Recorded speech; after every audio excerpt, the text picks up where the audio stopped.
get started. It's actually 6:30. All right, with that, we'll get started for November 2nd, Finance Committee at 6:30. All committee members are present. Make a motion to open the Finance Committee. Second. All those in favor? All those opposed? With that, we'll go right down the agenda. So item 1, move from the table. All those in favor? All those opposed? This is an order requesting that we accept the electronic permitting system grant. So is anyone here for that? Roy, come on in.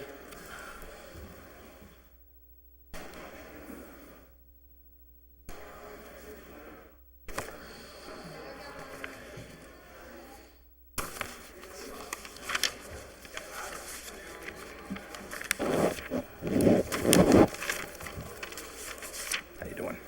All right, Roy, how are you? Doing all right. How you guys doing? Doing well. We brought this up on 8:30 and then 9:21.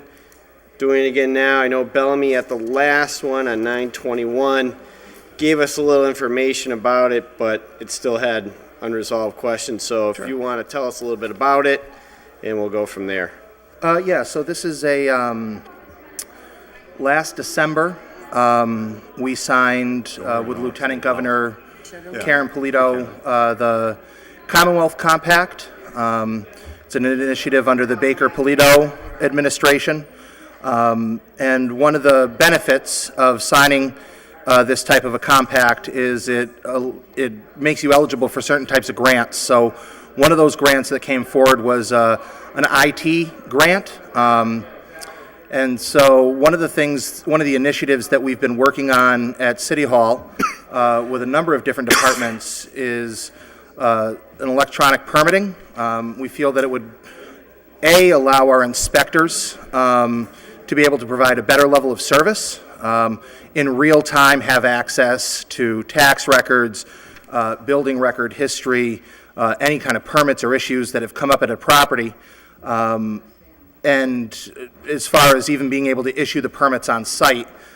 So, for example, if you have an electrical permit and the electrical inspector comes out and does an inspection, rather than having a piece of paper and doing check-offs and then having come back to the office and enter that information in, they'd be able to enter that in directly on an iPad or some other kind of a tablet device, and then have a printer in their vehicle to be able to print out that report.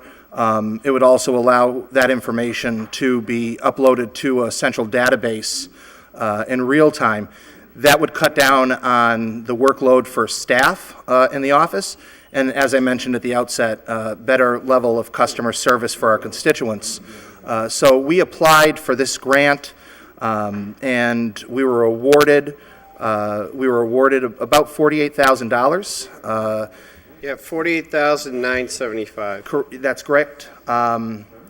The stipulations of the grant are that the money must be spent during this fiscal year, and that whatever it is that we purchase, we must own. So, for example, if we were to operate in a cloud-based system where there was some off-site server and some company that we contracted with had ownership of that, it wouldn't apply. But that's not the type of system that we're looking to create. So what we intend to do with this money is outfit our inspectional staff with hardware that would work with any number of softwares that we're looking at right now. We currently use a software in our building department called GOTMS. The building department has a separate software. The fire department has a separate software. We're looking to get everybody in on one system so that there's a workflow. Where we'd like to end up is instead of, you have a new business coming into town, and right now, the way the system is, because it's so bifurcated, you might have to have the fire department come on a Tuesday and the building department come on a Wednesday, and maybe Board of Health comes in on Friday. We want to have a workflow system where everybody knows what everyone else is doing so that we can have one centralized calendar to allow those inspections to happen simultaneously. That way, if the fire department, for example, raises an issue that may have to do with the electrical inspector, they're there on site at the same time.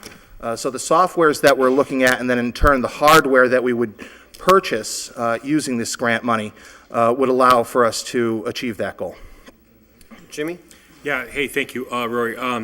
So it seems like it's kind of a no-brainer, but is there a liability to the city? Is there a match?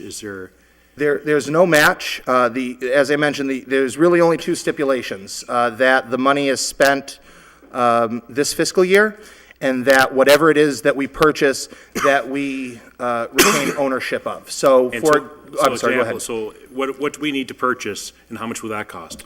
Well, right now, what we would do with this, excuse me, what we would do with this is we would purchase the hardware.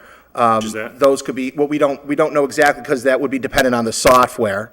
We're very close to purchasing a software. We've been working directly with the Mass IT Collaborative. Yeah, that's all right. It's hard to catch you between Yeah. your breath. So it's $48,000. Correct. However, the software and the hardware might be 3 times that. We have no Yeah, idea. that would, right now, we'd be taking that out of our IT budget because, How much is in the budget now? I didn't bring my budget with me. I believe we have for systems, hardware, and software licensing about $180,000. Now, that goes to pay for some of our current systems. Subscriptions, too. Correct. So we pay right now a per-user fee for GOTMS. The clerk's department uses it for dog licenses. The building department uses it. We'd be migrating away from that. Okay, how much would the subscription fee be for this new software? It varies, but it would be within the budget. We're not looking to add anything to the budget. If anything, this would potentially help us lessen that number moving forward, but at a minimum, keep it level funded. So moving forward, so if we agree to the $48,975, and if it comes to $275,000 for the software and the hardware, that has to come before us, right? It'll be in the budget. It's in the budget right now. Already in the budget? Yeah, so for example, we spend money on Munis, we spend money on GOTMS, we spend money on some other software packages. We're looking to bring it all in. So right now, we're going through a Munis upgrade. Our Munis was out of date. It's almost like we're using Windows 95. It's no longer something that's being serviced. So we're currently in the upgrade. The upgrade date to come online is the Wednesday before Thanksgiving. Once we do that, that will allow us to go out and select the final software that will integrate with that new version of Munis. So we're not looking for any additional money. This grant, part of this grant could help supplement if there was any additional cost, but at the same time allow us to purchase the hardware. Diosdado? Okay, Rory, who's going to be responsible? I mean, I just want to find out, is it going to be the mayor, the IT department? Who's going to have the final say on this? Yeah, sure. So, well, the final say? Yes. So there's a committee right now Okay. that's made up of representatives from Planning and Economic Development, the Building Department, Board of Health, Fire Department, and the Eileen Pooler, who is a contractor for HG&E. She does sit in the mayor's office, but she does work for HG&E. So that's the group right now. They've been going to different sessions. As I mentioned, the Mass Tech Collaborative. There are a number of communities that are using the same grant for this purpose. So there's also a statewide coalition that's come together to look at different vendors. Rather than having them come just out to Holyoke, we will go to them and they can present to all of us. So about a month and a half ago, a group of employees, about 6 or 7 employees, took a trip to Boston. DPW, I should mention as well, is involved. What about the city clerk? The city clerk, yeah, we're talking with the city clerk. The one thing that would potentially impact the clerk's office would be dog licenses. So before we make any final decision on which software, we would have them there. So this process, as far as selecting, because this is a major project, this isn't something we've entered into lightly. This really started about a year ago with a meeting at the Transportation Center. Representatives from the clerk's office, along with all those other departments I mentioned, were there. Thank you. Peter? Thanks, Rory, for coming down. I think it's important. The key to this is the streamlining and trying to get all the departments online and together, working together, because I know there's been several problems over the years with people trying to get permits. Somebody have to go back, and people being sort of turned off by the city because they don't have the proper permitting and because they have to come back another day or they don't have the paperwork. Do you envision that, all the departments you mentioned, fire, police, building department, all ready to take this on? You know, Yeah. Together? Yeah, absolutely. I mean, there is going to be a certain amount of training, and some of this money could go to bringing in whatever vendor we have to train our employees. We expect there to be some training. And again, as I mentioned to Councilor Lopez's question, this isn't something that we've gone into lightly. It just happened that this grant came up during this process, and we thought we really should try to go at this now. So everybody's going to be at the table, everybody's going to be trained. You know, we've got some new employees that are much more tech savvy than others, but we want to come up with a system that's going to work for everybody. So whether you're a computer whiz or not, the ability to just have a tablet and be able to just press the buttons that you need to press, something very user-friendly for the inspectors. Okay, thank you. Yep. Yeah. No other questions? Is there a motion? Make a motion to approve it. Second. Motion is to approve. All those in favor? Aye. All opposed? Thank you. All right, thank you, Barry.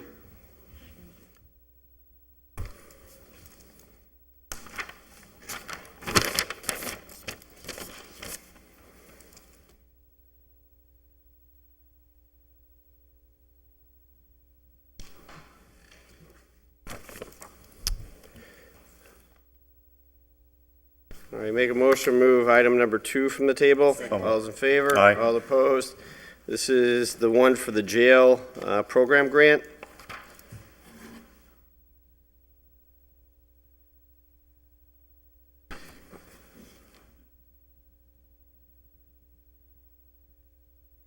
Ooh, the mic, Matt, you can sit there and move the mic. You stay there. Shut him down.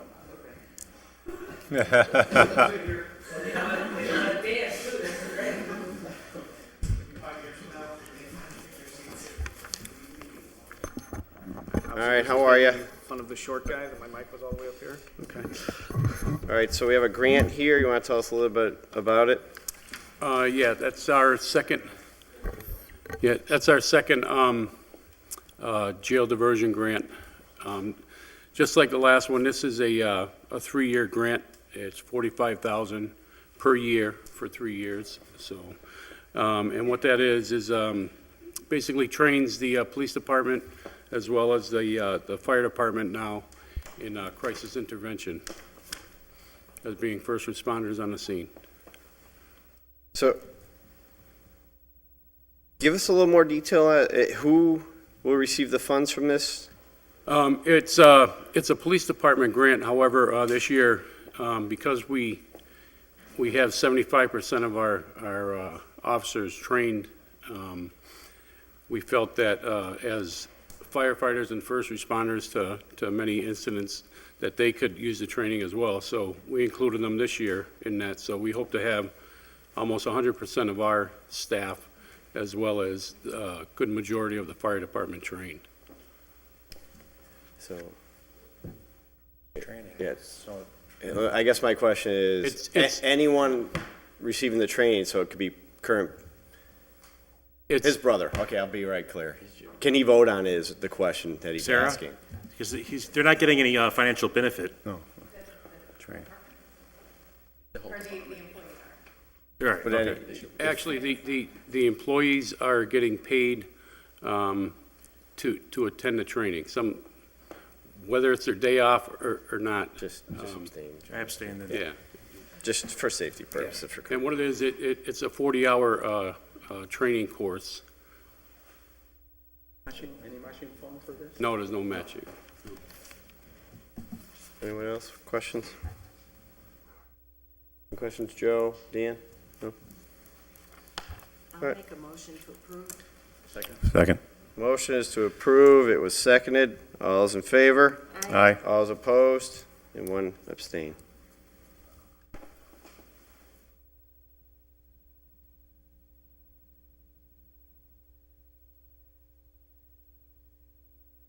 All right. Thank you. Thank you. All right. See you Friday. Hopefully your dancing's better Friday night. Make a motion to move item number 3. Second. All those in favor, all Aye. opposed? Or that the city council accept the petition from residents from Mountain Road area, reconsider decision about the New England Scenic Trail Grant. So Andrew Smith.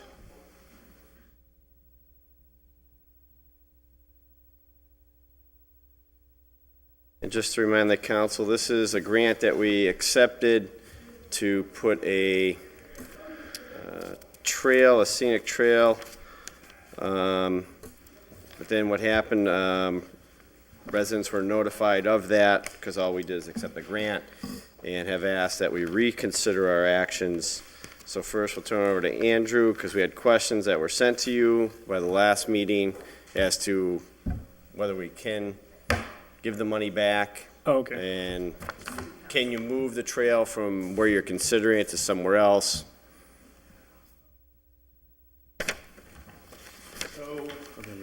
Yep.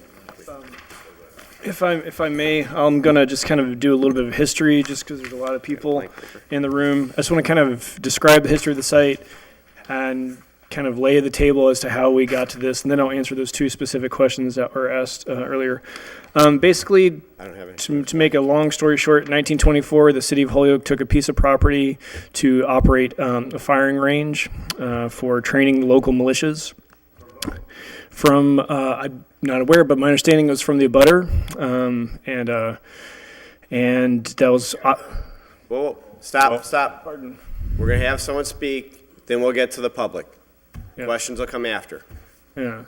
So obviously none of us was alive at that moment in time. So this happened before anybody here was born. Fast forward to the 2000s, there was some interest in doing something with a piece of property rather than just letting it sit there and lay idle.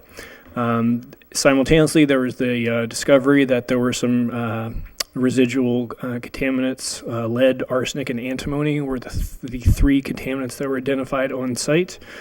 So before you could do anything with it, you had to comply with 21E, which is the mass contingency plan. So this triggered a series of grant applications and public meetings to figure out how the city was going to clean up this particular piece of property on Mountain Road.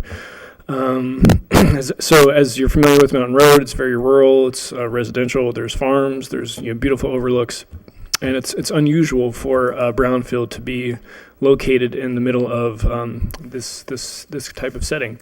So money was obtained, EPA funds were obtained, cleanup was go, but there was one issue that one sort of wrinkle in the plan was the fact that most of the area is rare species habitat. So in order to remove the contaminants that are in the soil, there had needed to be a net benefit that could be demonstrated before they could remove the contaminants, right? Sometimes the rules don't make sense, and this is one of those cases where somebody was trying to remove contaminants from the soil, but they had to jump through a series of hoops in order to remove those contaminants. There's a number of rare species that live out there in that portion of the city.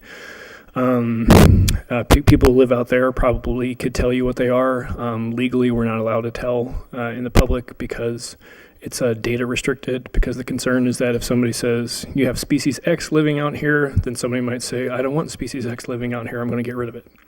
So that's the backdrop for the brownfield remediation process. In order to do that, they had to give this was the planning department, the net benefit that Natural Heritage was able to assign to the site was the preservation of roughly 12 acres of land. And that 12 acres of land was deeded over to the Conservation Commission by act of City Council in 2012. So June 5th, 2012. That's when that land was deeded over to the Conservation Commission. So, obviously, there were other options that were available. Various land trusts will sometimes take land, but frequently they require monitoring funds, like basically an escrow payment going forward. upwards of like $10,000 of an acre, so that the land can be monitored in perpetuity because it's like a permanent relationship.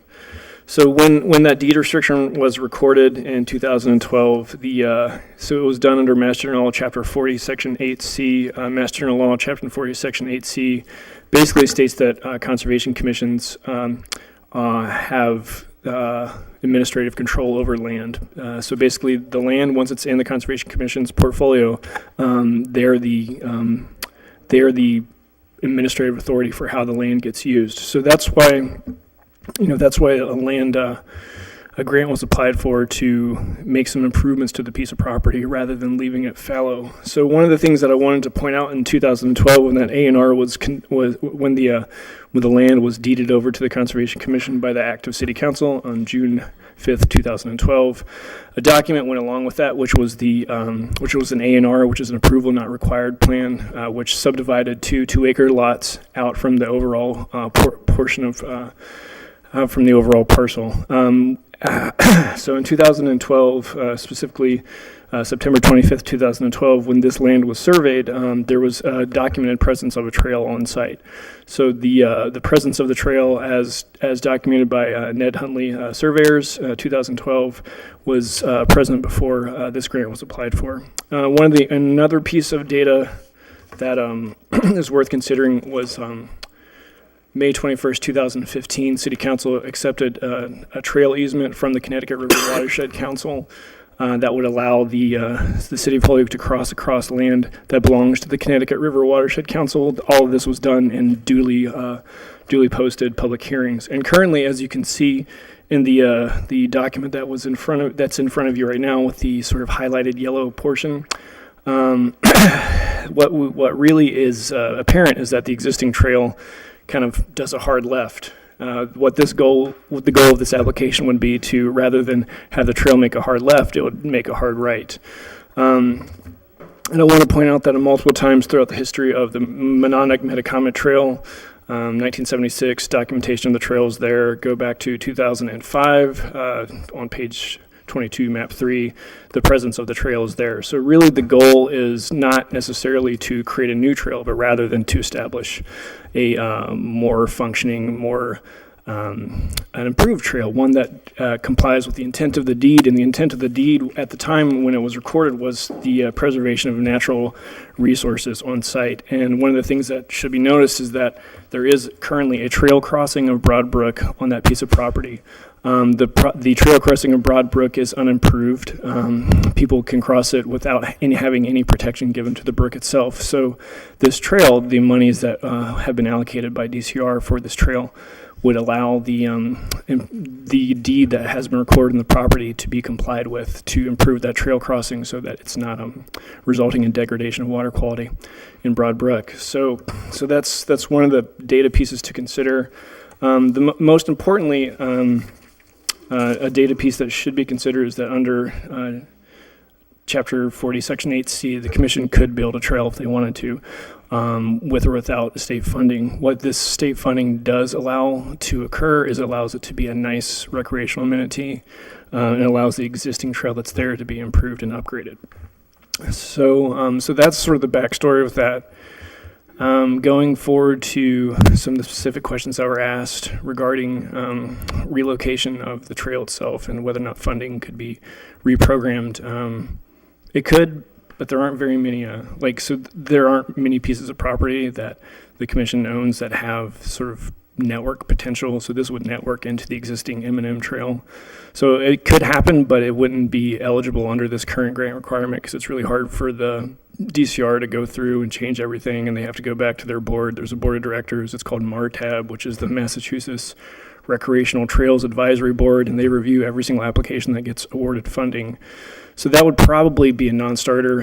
Giving the money back is a possibility because technically the funds have not been placed in the city's account yet, right? Because these are all sort of reimbursals. My apologies. So these are reimbursal grants. We spend $1, we send them a bill for $1, they give us $1. So right now the money is not in the city's coffers. So if we don't bill them, then they do not give us money. So as far as giving the grant back, it is a possibility. And and I think the other concern that people have is in reference to parking, and this is something that that there's two or three separate realities that could be considered for this piece of property. One reality is that, remember, going back to that map that shows two-lot subdivision, like a subdivision of two 2-acre lots. I think the initial intent at the time was for those 2 lots to be sold as housing lots. Obviously, the city council would have a loud voice in whether or not those 2 lots are sold for housing lots. So there's three scenarios, right? 1, they're not sold for housing. 2, they're sold for 1 lot, or 3, they're sold for 2 lots. And it's worth noting that at the current moment in time, there is a gravel driveway. There's a former laydown area. The DPW for several years would deposit granite, gravel, sort of asphalt tailings. I don't know the exact term. Maybe the DPW director can tell me the exact term for used asphalt.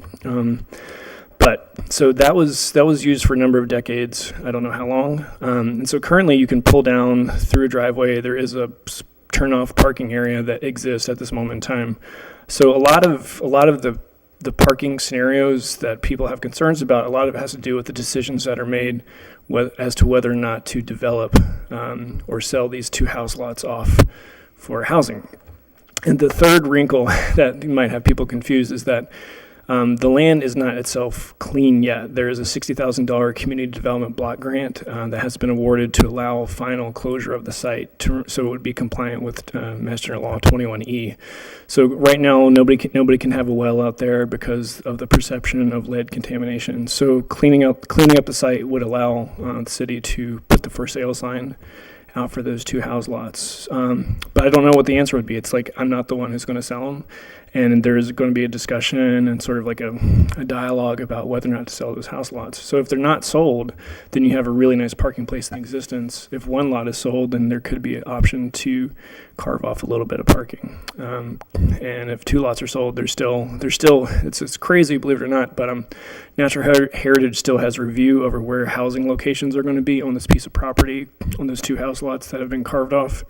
And basically this, the reason why they have review is because they're trying to keep everything away from some rare species considerations that they have. So there's multiple steps along the way when it comes to parking. There's going to be several like in the flow chart, decisions that need to be made, and each decision would influence the final configuration of a parking scenario out there. So that's kind of the history of how we got here. The intent is obviously not to slip anything past anybody. I think there's been a lot of discussion about land ownership rights on this piece of property, and it is worth noting that there is a financial benefit that does accrue to people who live near trails. If you think about real estate listings, if it says short access to New England Scenic Trail, that oftentimes that is something that is perceived as a bonus in a house listing. So, but maybe some people like that, maybe some people don't. But the research does indicate, that there is a percentage increase based upon proximity to trails. So that's how we got here, and that's kind of, history of Mountain Road in a nutshell. And I'll do my best to answer some questions. Linda and Jimmy, and we'll go from there. Thank you, Mr. Chairman. Andrew, can you do me a favor and bring your original that shows the highlighted of where the trail would go and the term, because it doesn't show on the copies? Yeah, I didn't really do that because my goal, I can bring I have a copy. Well, we just can't see what you're talking about. Yeah. When you're saying go to the left and go to the right. Yeah, so basically, da, da, da, da, da, da, da, da, da. So, how do I do this? Just You come on can up just here show with it the to map. us so that we can see, and then when the public comes, they can see. So, Essentially, the trail would go like so. Anybody wants to see? Wait. Let's go there a second. So here's the Broadbrook crossing, the existing trail, as you can see, all those. Was that land that's crossing there? That is a combination of City of Holyoke and Conservation Commission. This is trail. You survey. But it's going, but the trail's going through one of the lots that would be a buildable lot. Correct. The old trail. That's correct, yeah, so And the gravel driveway, is that it? it's in this area, yeah. I would say that this is the So- gravel driveway. Yes, right now the trail does go through this area, the existing trail in 2020. This area, the Broadbrook crossing is right here, so here's Broadbrook. Right here, Broadbrook. This is important to improve because it's an unimproved area. And Broadbrook, and we'll file the deed restriction, which is a preserved natural resource area. Right now, the trail essentially kind of hooks this way, past the old ruins of the foundation where people used to fire into. And the goal would be, rather than to have the trail go across the old foundation of the firing area, the firing pits, which have been since demolished, cut through the woods to link up with to an over mountain road. So it would be building a new trail. No, I think that's the important Well- thing is it would be. If it went over here and now it's gonna go over there? Yeah, it would build a new trail across this, there's a portion of land that, now belongs to Mass Wildlife, and that was why the easement was recorded in 2015, allow the trail to go this way. Well, so I was involved in the meetings when the easement was allowed, and our understanding at that time was that the easement was allowed so that the owner of the property would have access to the property. It wasn't related to the trail in that discussion, as I recall. It was, otherwise, if the two lots were sold in the front, the property would be landlocked and the owner of the property couldn't access the property. It wasn't about a trail in those days, because that would have gotten attention. Those were public hearings about what we were doing with the cleanup and everything like that. It was about access by the owner. The other comments that I would make, because the biggest concern out there is parking, and from a certain point of view, somebody might perceive a parking area as a positive. In the city, in every meeting I've been in where people have attempted to implement a parking lot in a residential zone, it has never passed in the city of Holyoke. There have been a number of attempts to create parking lots in Ward 7, and they have not been allowed in a residential zone. So that is a steeper climb than to just have the space for it.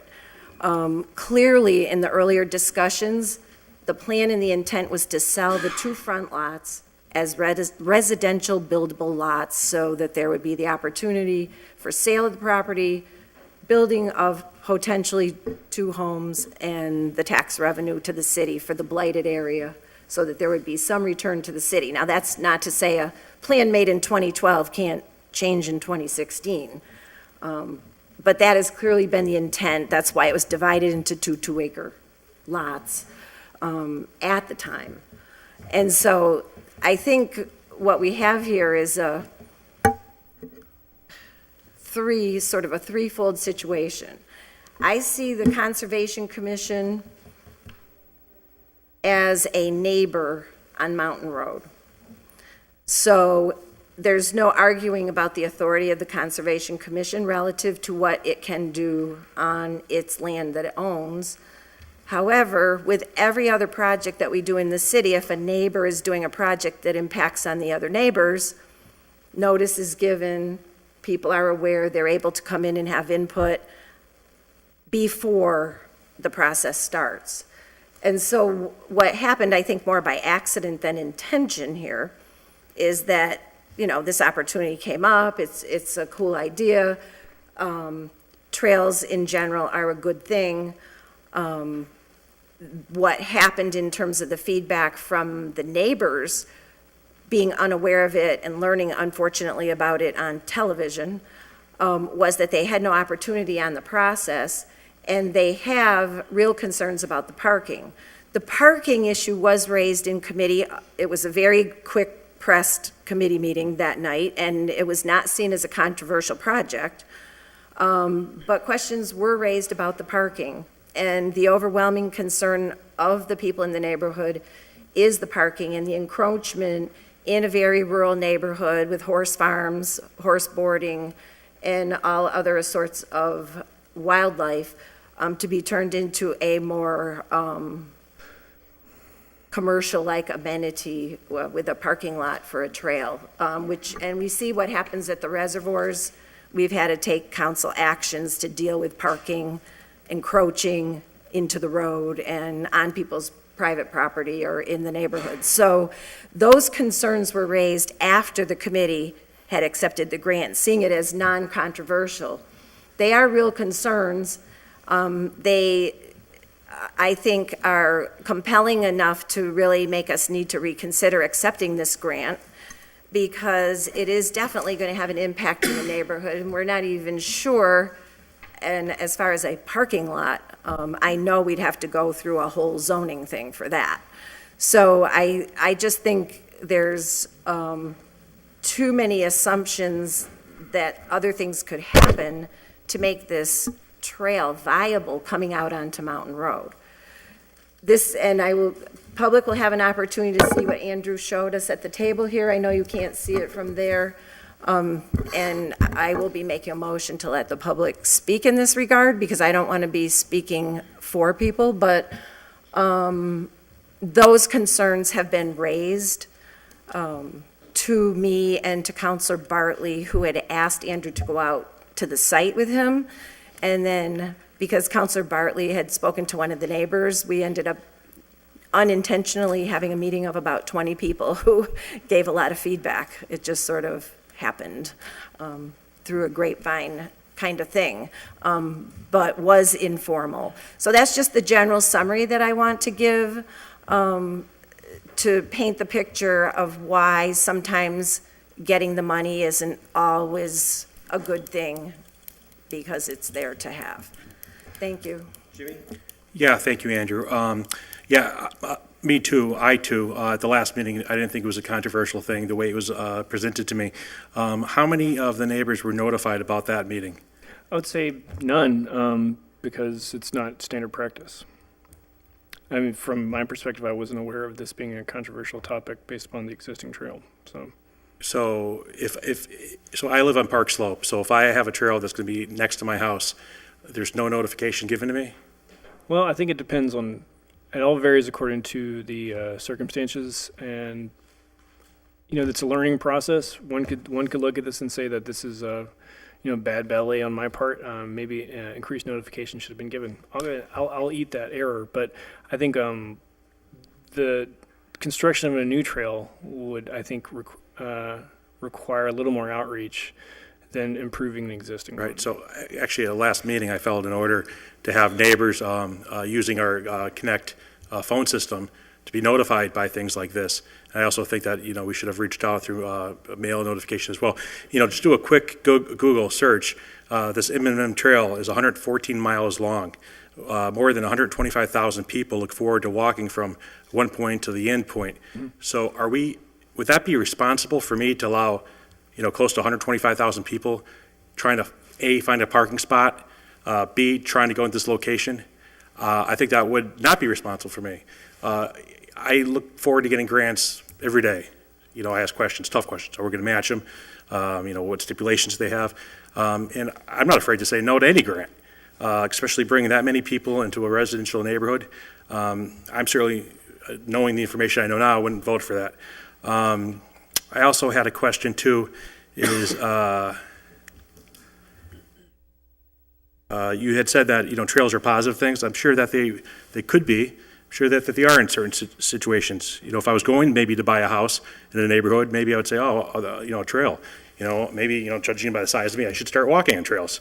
However, with people that have already lived in the neighborhood, I'm not sure adding a trail into those demographics that I've given you of the 125,000 people who look forward to walking year to year from one end to the other end, if that would be such a benefit. I don't think it would be. Also, with that many people coming into the neighborhood, were the police notified? No, and I just want to, regarding the number, I think it's important. So this is a 2013 report from the New England Scenic Trail. In 2013, they had 24 people hike the entire trail, and that there were a total of 10,000 day hikers, like up and down the entire 215-mile stretch of the trail. So I think, I don't know what the protocol is for that. regarding notification for those numbers. All right, well, I'm just going by the first link that popped up, because I didn't really have time to research this like you had. I just have a very quick minute to look up and Google here, and thanks to Steve Jobs, I was able to do this. However, 10,000 people is still probably 9,999 more than I would want in my neighborhood, walking, looking for water. I mean, as I said, I live in Park Slope. People are coming and going from High Rock at all hours. People are, I've caught many times when they're thirsty, stopping on my lawn, opening up the water faucet, drinking out of the water, not shutting off the water faucet, and continue walking on. Anytime we're adding that many people on, I think it's imperative that we notify this public. Imperative. I mean, look at the people behind you. I hear you. I mean, this is just ridiculous. So I'm going to vote, I don't know what the motion's going to be, but I'm not going to vote for this. So I just want to address one thing because it's really important, because I do value my integrity as a professional.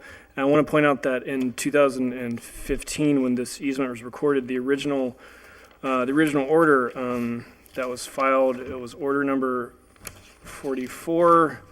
It was filed, and it clearly stated, ordered that the City Council accept an easement from the Connecticut River Watershed Council that will grant to the City of Holyoke the right to construct a pedestrian trail on a parcel of land located on a mountain road. So and for me, the concept of not portraying the entire information to you and not giving enough information to make an informed decision, I'd rather lose. Obviously, this is not like the most important thing in the world, right? Than have people think that I'm trying to sneak something past you. And sir, I never said that, nor would I. I think that you were one of the best department heads going. I think the fact what you do is stuff I couldn't do. I couldn't sit there in the environment all day. But you do it, and you do a great job. However, I'm just saying I can't, this is just something I can't vote for. But your personal integrity, sir, I think is above board. I think it's fantastic. And I look forward to having people like you on our staff. But I just can't do this. Thank you, Todd. Andrew, thanks for coming down. We appreciate it, man. Listen, we're not grilling you, my man. All right, you're doing a stellar job. Bottom line, let's get to the meat and potatoes here. If we accept the grant, can we use the money somewhere else? Yes, no? No. No, we cannot. Okay. So if we don't accept this grant, it's gone. It wouldn't be spent. And I talked to the funder, and I'm going to be honest with you. They said it isn't a deal breaker for future funding. So it's not like if you give this money back, you're on the blacklist forever. It's just this project doesn't get done. And so from my perspective, I think the important thing is to learn from this, because I've learned a lot about what people do and don't expect. I'm going to say, yeah, maybe I made a mistake. I'll say I made a mistake, and maybe public notification should have been better or more thorough. Andrew, we're not here discussing.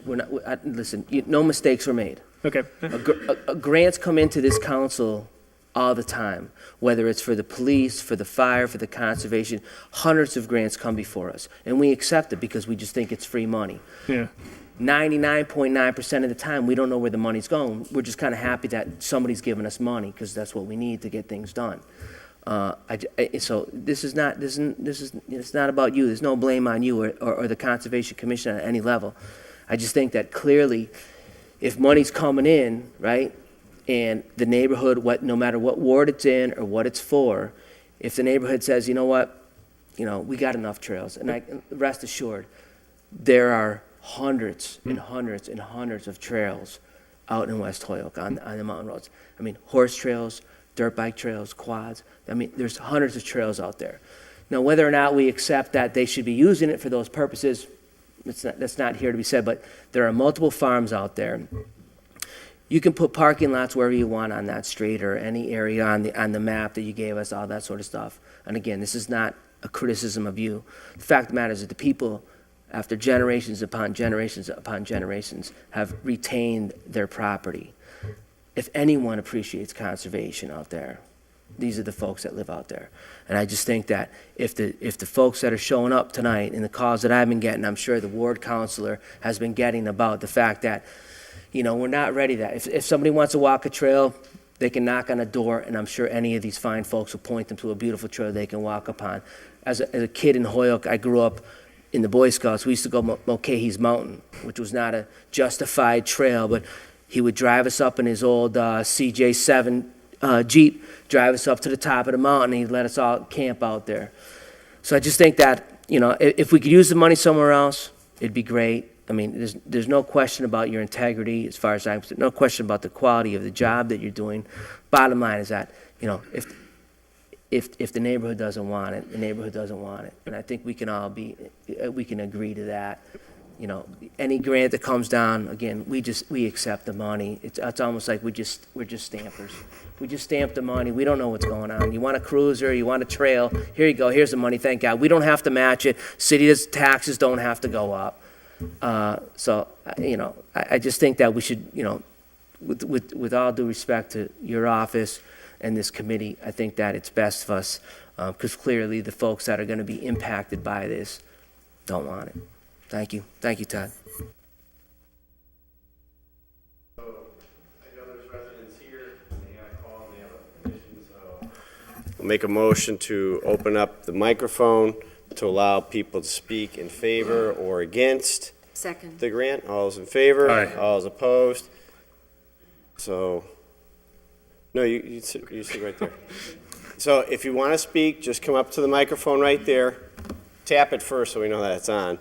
State your name, your address, and we'll go from there. No, I don't think it is. Yeah, it's on. It is Thank on? you. Yeah, it's on. Okay. Scott. Good evening. Good evening. My name Over is, the mic. oh, I'm It sorry. moves. Okay, that better? Yeah. Perfect, thank you. My name is Patricia Counter. I live on 427 Mountain Road, and I'm here to oppose it, needless to say.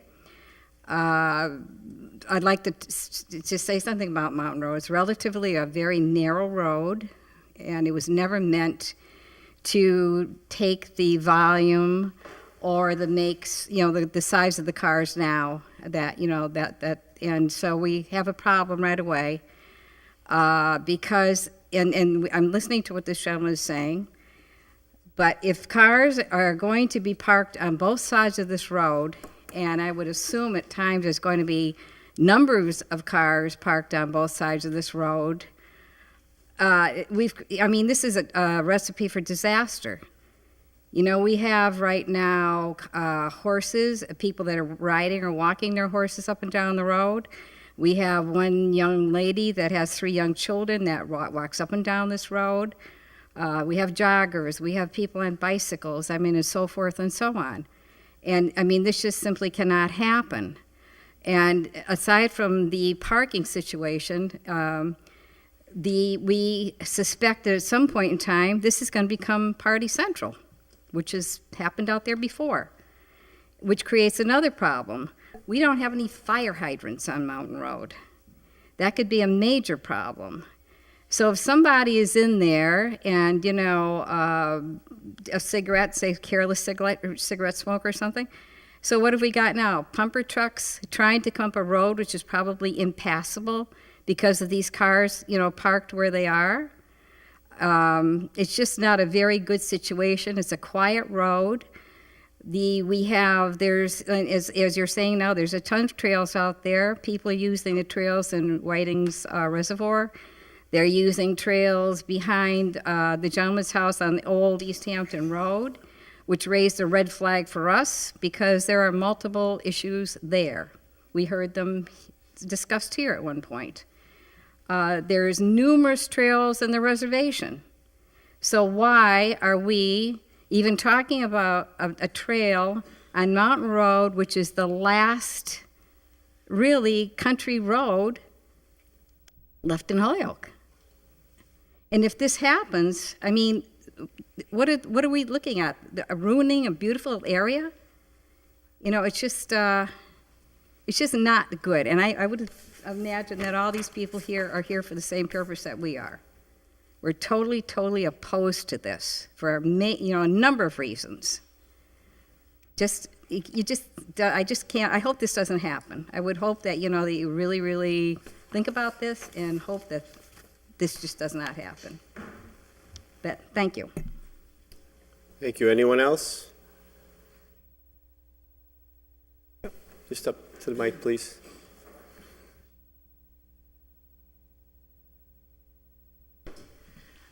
Hi, I'm Karen Godbout. I live at 485 Mountain Road. When I originally heard of this idea, I definitely was opposed to it. For the main reason, as Pat said, is we are the last rural road in the city. And when we talk about conservation, I would think you would want to conserve our road, being as it is what it is. Everybody here is multiple families of families, cousins of cousins, generations and generations, and we want to preserve it, conserve it. We want to conserve it. We have contractors who live on the road, who own property on the road, could at some point try to develop roads off of the road, but no, that's not what they wanted for it. They wanted it, they're out there because they want to keep it conserved land. They want it to be open space. They want it to be where everybody can access all the area around it. And I guess that is the main reason we're all opposed to it. You don't want to say we don't want strangers in our neighborhood, because we do welcome them. We welcome new neighbors when they happen. We just don't want our road to be what's happened, say, around the reservoir to happen. For it to become the word spreads, just like it spread about Ashley Reservoir and both reservoirs. The word spreads, then the influx of cars, the influx of people, influx of strangers come into the neighborhood and ruin the whole identity of the neighborhood. And I guess that's what we're fighting, just protect the identity of the neighborhood. Thank you.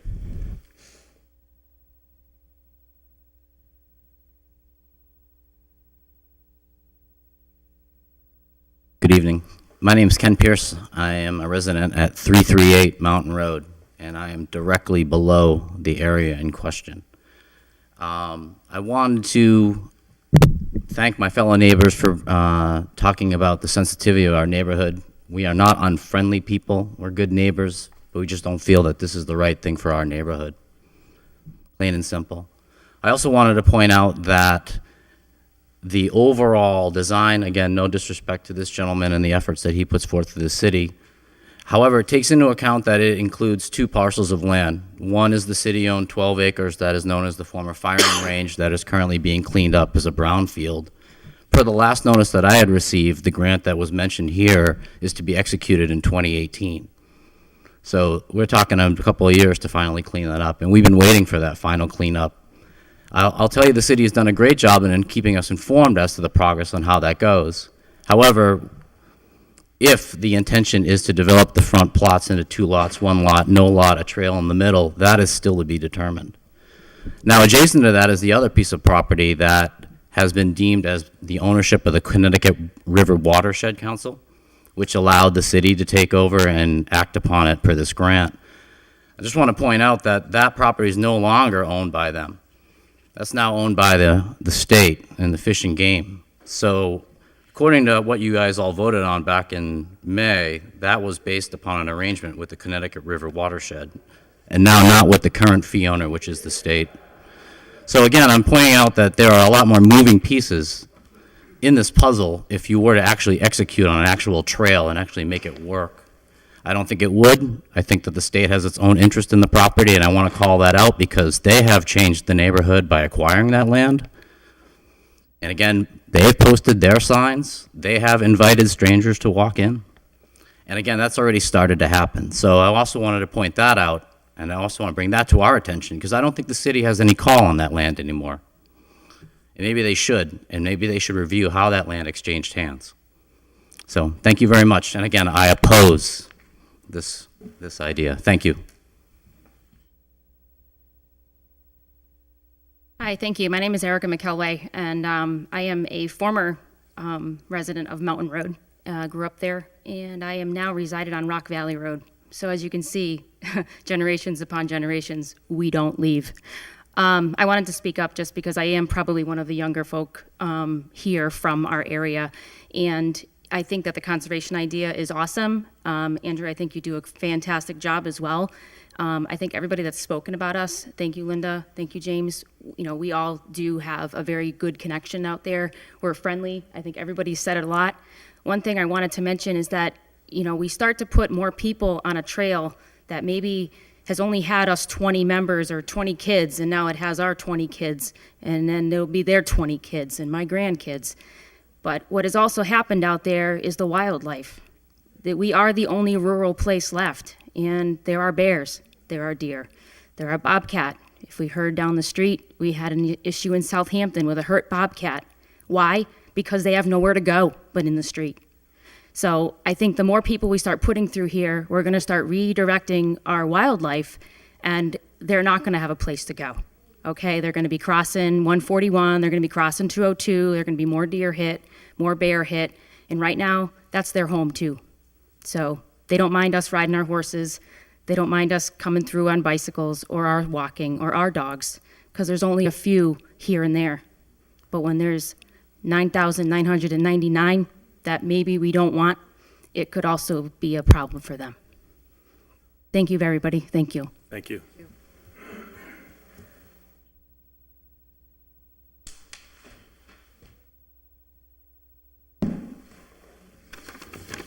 Matthew Sattler, 271 Mountain Road.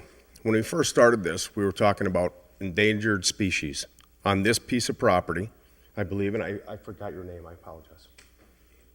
Andrew, I apologize about that.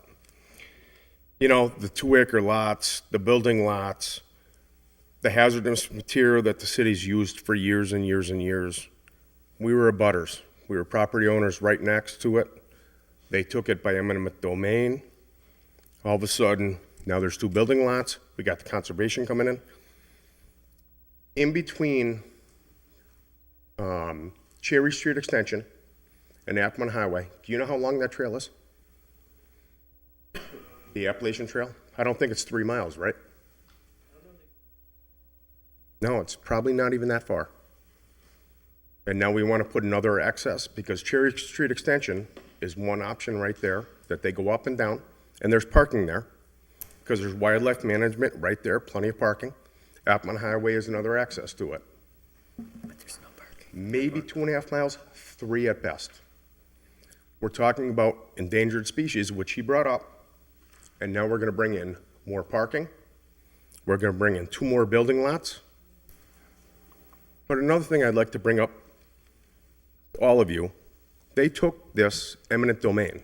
When the National Guard took this, they took it from a farmer, just like the Y Camp up on Crossroad, or Cherry Street Extension, excuse me, the pond.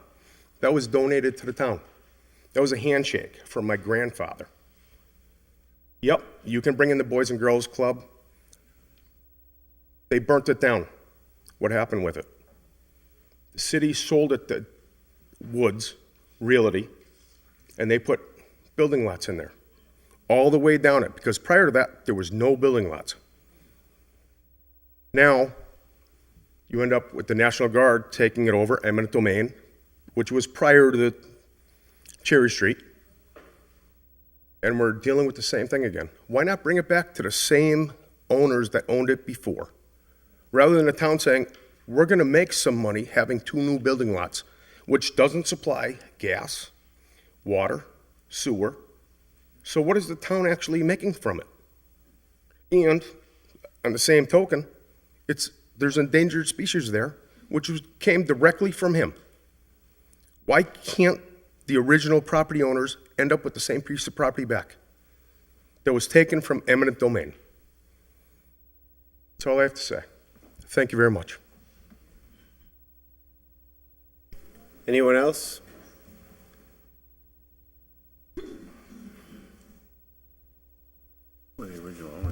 Hi, my name is Lennis Johnson. I live at 554 Rock Valley Road.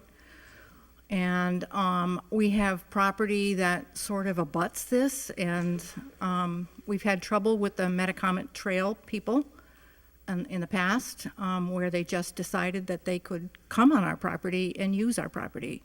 And my father at the time asked them to move it so that it's a little further towards the city than it is our property on Happermont Highway. And we've had trouble with people all along hiking that trail, and they go up on the ridge and they create fires. You can often see them, we can see them. So they invite themselves, they stay overnight, they create fires, and there's no way to get there with a fire apparatus. And we've had trouble with ATVs, et cetera, on our property. And I think if this trail was extended, that it would only increase that volume of people that are not invited to do that kind of activity. And we've had trouble with the police, not trouble with the police, but they don't have the wherewithal to catch the people that are illegally using property. My nephew was hunting on our property just on Saturday, and someone came up from the proposed site and said he was lost. Of course, he had a gun with him. I don't know how he could be lost. He was in hunting gear. So there's always encroachers of people not using the property that it's intended and it's for its purposes. So for that reason, I would oppose as well this type of thing being established and the trail extending to the Metacomet Trail, because I think it would just make things worse all over the place out there. Thank you.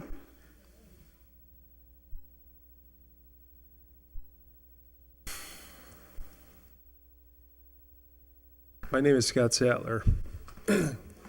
I'm family of the abutter, 5-6 generations worth. As my brother alluded to, taken over by eminent domain. Andrew, I appreciate your efforts and you do a valid job. I guess I just want to, for my own being, take a look at what you have here and the opinions of the people who live there and how they feel they're going to be affected. With that being said, with your decision being made, I highly recommend you take these people's opinions in your decision-making process, okay? I can't tell you, I grew up there all my life. We welcome people, as Karen Gabout said. There's people use the road, bike races, jogging, marathons, all run down that road, okay? We try to keep the traffic to a minimal. Every single one of us knows when there's an accident on 202, because the traffic amplifies by 10, okay? We are not trying to keep people out. We are trying to preserve what we have. And I would highly appreciate all you in your decision-making process to respect how we all feel. Thank you.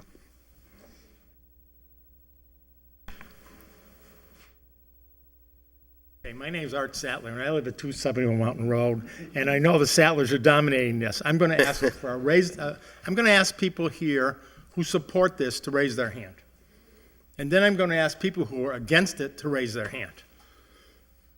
That's all I have to say. Thank you very much. Thank you. Well, hold on. Stop. Give the people a right to speak. They're here. They're here. Yeah. The last of the Sattlers. Lanny Sattler, 4th or 5th generation on Mountain Road. My great-grandparents and my great-great-grandparents and the family has lived there forever. We have taken on a role that we didn't think about, and we grew up there and stayed there and had families there, and they stayed there, and their families stayed there. We feel as though we are keepers of the area to preserve an enormously incredible place. There's no place. People want to go and live on Mountain Road because it's the most incredible place you'd ever want to find. Neighbors are there. They're not knocking on your door every day to have coffee. But if they see something, hey, do you need help? Or are you all set? Or, we're having a little gathering, come on down. It's, I assume, what must have been a place like people had years, hundreds of years ago. They were together, building the same thing, preserving the same thing, and caring for the same thing. We would like to keep our area as it is. We are a group of people who pay the most amount of taxes in this town. We don't have great services for our taxes, and frankly, we don't care. We just don't want to have things that are going to change our area in a way that is not a beneficial way for our area. We enjoy the conservation, and I heard Andrew at Mountain Road, and I was impressed with Andrew's thoughts and what he came to show us and what he came to tell us about. And he had very little control over the grants and what was going to happen to them, and no one really realized that the people of Mountain Road, when they finally heard about this, they didn't tell any of us when they got the grant what their intention was. We sort of heard it through the grapevine. And when it came to us, we said, wait a minute, we can't have that here. We don't have the parking, we don't have the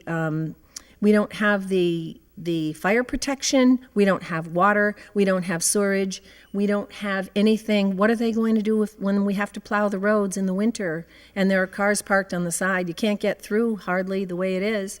It's not a big superhighway. It's not made for the size of cars that we have today. And so I'm hoping that you seeing all these people here who are feeling strongly, so strongly about our area, that you could take that into consideration and realize that we will be happy to do what we can. We want to have neighbors, good neighbors. Johnny O, a new neighbor, just joined the area. He had wanted to live on Mountain Road for a long time, and his time came. Everybody has embraced him and joined him and said, great, a new part of Mountain Road. We're not objecting to growth in a sense. We're trying to say to you, we're trying our best to conserve what has been a heritage and what has been one of the only places left where people can go and enjoy the scenery and walk and have their kids do the same thing. Thank you. Is there anyone else in the audience?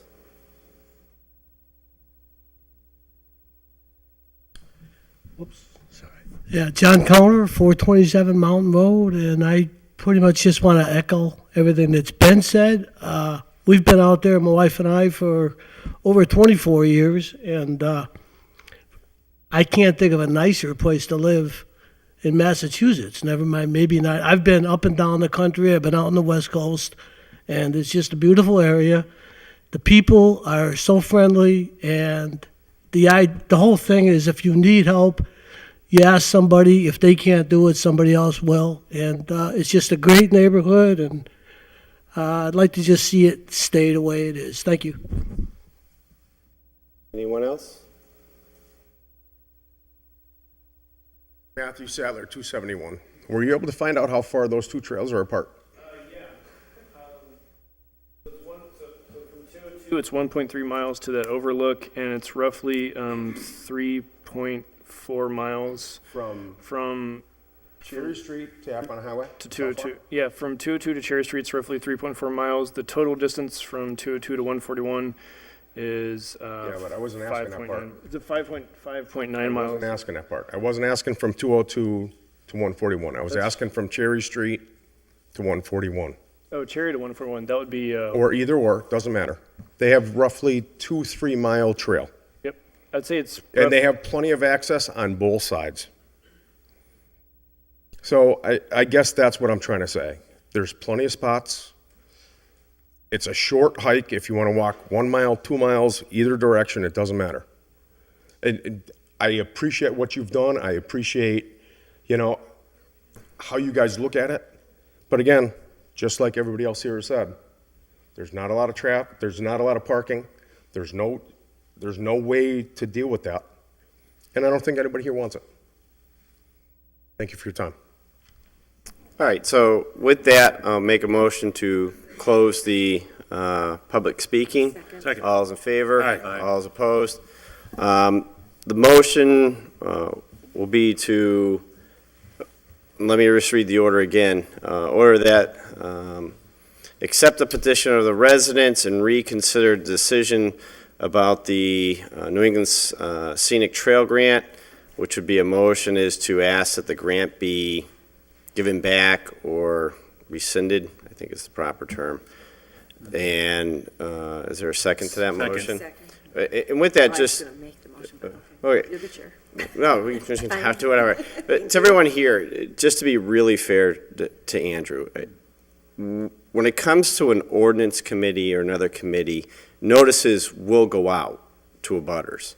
When it comes to a financial matter, grants and everything else, and Dan, I love Dan, but he's not always correct in the sense of we just accept everything. That is not true. There are times we send it back simply because of issues. Problem is, with finances, we don't, in essence, notify abutters because that's not how the financial transfers work. So just be real clear on that one. Andrew has a job in order to try and deal with conservation, fix things up, and bring in money as best as possible from the state, who doesn't really give a lot of money. It's very limited. So on his end, he's doing what he's doing to try and help the city. I'm going to be very clear on that. I've known Andrew for a while now, and anything that he does, he's trying to do for the betterment of the city. With regard to this, parking was brought up. They said there was parking. We looked at some maps. The real issue is we didn't have the notice to you, and now that you see what's going on, coming down here and telling us is how we need to hear it. So we do appreciate you coming down on the night of the 7th game of a World Series between two teams who haven't been there in forever. And I like to bring levity to things, but we heard you. So the motion is to give the money back in order to alleviate some of the problems that you're worried about. It was seconded, but please, I'm just trying to be really fair to the gentleman who is trying to help the city. He had no intention to hurt you. Just want to be very clear on that, okay? All right, so thank you for coming down. You guys get, all right, Andrew, and thank girls you. get to go see the game. For that, wait, well, hold on. We still got to vote on it. So the motion is to ask that the money be rescinded and given back to the state. Second. With regards to this trail. It was seconded by counselors, and both counselors. All those in favor? Aye. All those opposed? All right, thank you. Thank you. Andrew?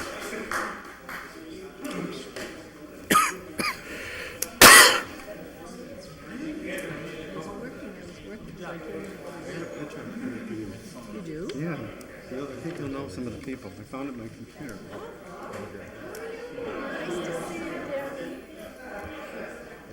You should have seen the day the 20 time people we- were out there. The cars were parked all over the place. Oh, They what were was all it? over everybody's Everybody's land. land because they have Where to else have- they going to be? where are they gonna put it? It was Yeah. exactly how it would be. How it would be, oh, yeah.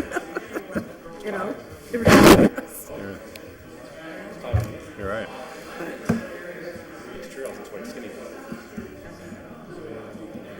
All right, so while Does people Ryder are, live up there too? while people are moving I lived out, on we'll just Cherry take up Street. item, In Ward West- 7. Oh, Ward 7? What's that, like West Pretend I Cherry? would steal it.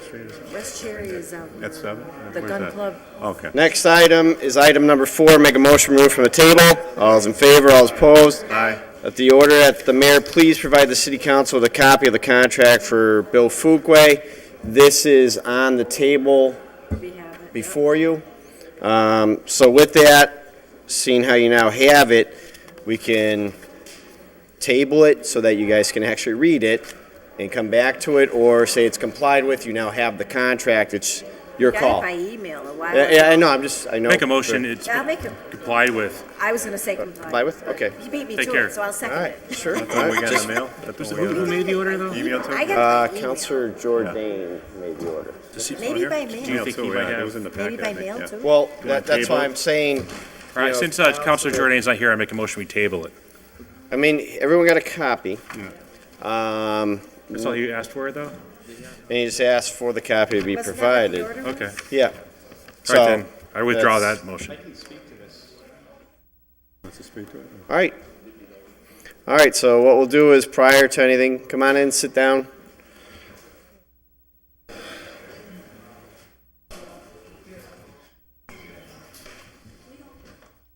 I think this was before our new superintendent was hired. I think so. Yep, so what we'll do is we'll turn it over, Ian, if you want to provide some information on it. Go ahead. So for this item, for the contract between Bill Fuqua and the city of Holyoke, his rate of pay is $50 an hour.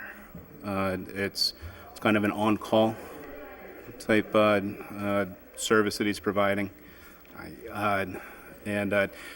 You know, he has helped me a lot as I'm transitioning on with the onboarding.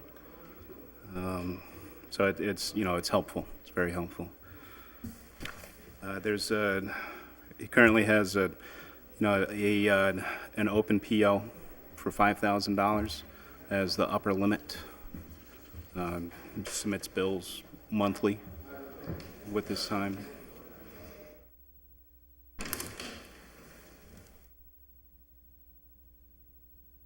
And how is it being tracked for hours? Who's tracking it?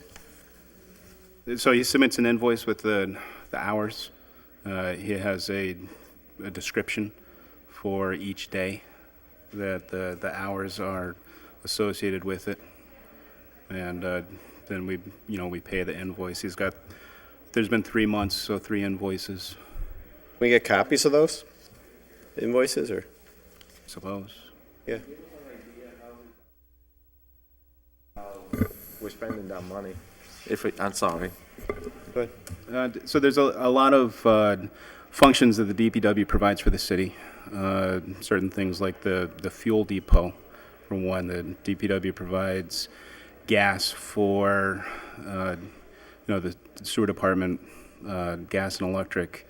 In DPW, there's 9 different departments, and at the end of the month, we have to take all of the transactions, the gas transactions, and turn that into a bill for each one of the departments. It's a labor-intensive process of converting databases into spreadsheets and other invoice forms. In the past, Bill had done that. So there's one night where he spent 4 hours with me going over the entire process and all the checks and balances that go into it to make sure that everything is accounted for properly. We went over the sewer invoices for our industrial sewer users like Sunoco. There's a process where we collect data from both Sunoco and Suez and use that to generate a bill for Sunoco. It's based on not just their water consumption like the sewer bill that we get from DPW. It's based on what they discharge into the collection system. We've also, he's a wealth of knowledge for what's happened in DPW and the history and, why things are the way they are right now. Where we are with either the trash trucks and the trash routes that we do, all the way to Jackson Street Sewer, all of the road programs, the Chapter 90, sidewalks, and personnel issues as well. Anyone else? No? No one? All right, so, I'll make a motion that the order is complied with. okay, so is there a second to that? Second. So, motion is that the order has been complied with. It is seconded. All those in favor? Aye. All those opposed? Just Thank a you. final question. Yeah, sure. So you have the $10,000 in your budget for this? You're not coming back for any transfers or anything like that? No, he's being paid for under a line item for professional services. Okay, thank you.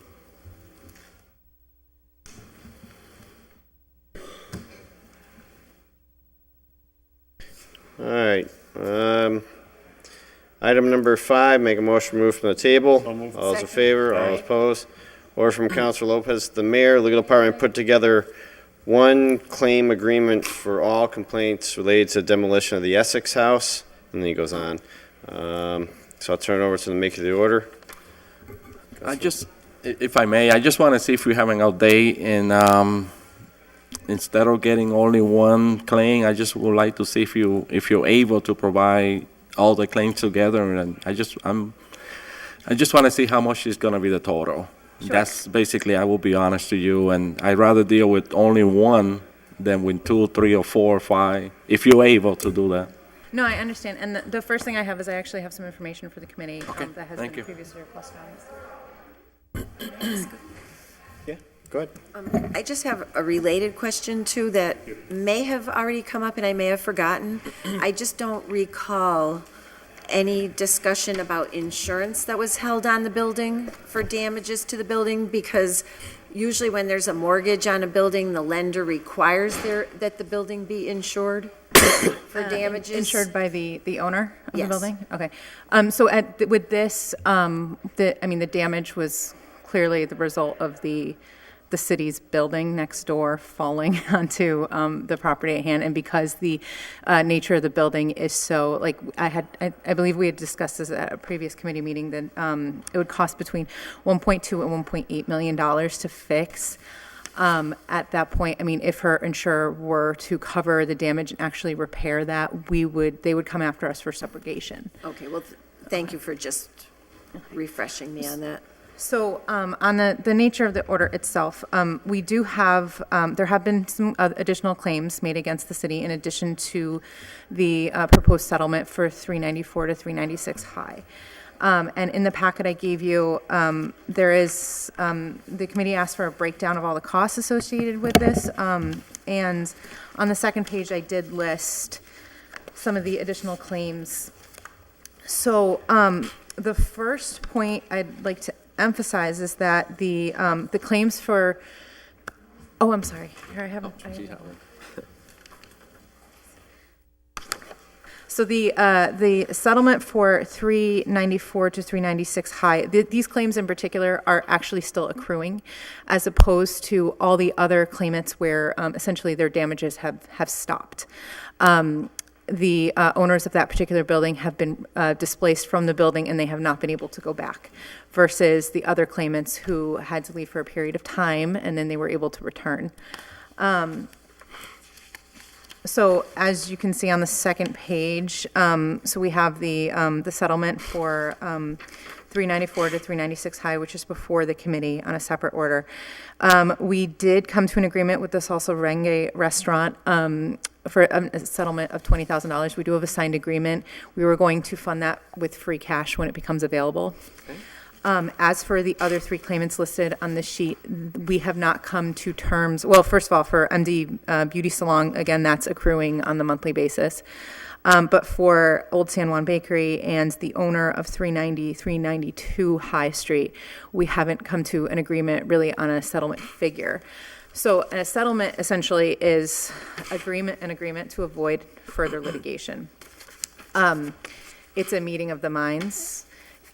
I wouldn't suggest that the city try to lump all of these settlements in together because we may not be getting essentially the best deal. We want to make sure that whatever claims are made against the city are valid and have substance. We want to investigate those. We want to find out what the city is personally liable for, and we want to come to an agreement on what is a suitable number to resolve those claims. So they will essentially release the city and wouldn't file a lawsuit against us. Do you have any idea what ADA is looking for? I believe so I believe, so of the paperwork that she submitted of the presentment letter, it was about $32,000. We haven't made a determination as to what the city is actually liable for as to that amount, and that takes place, internally and working in a negotiation with the claimant.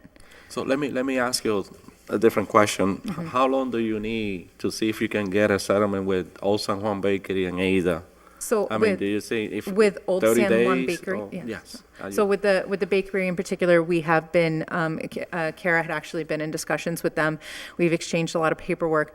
We are not close on a settlement number, and they've actually served us a presentment of a claim, so we could see a lawsuit from that one, because they're requesting money that exceeds what the city's liabilities. Did we pay anything to Old San Juan? The city paid? We haven't, I don't think we've paid anything yet, no. No, we haven't, okay. We're in trouble. Yep. Anything else? And Counselor going Jordan? back, so do you think that you're going to have the one from ADA in the next few weeks? Oh, no?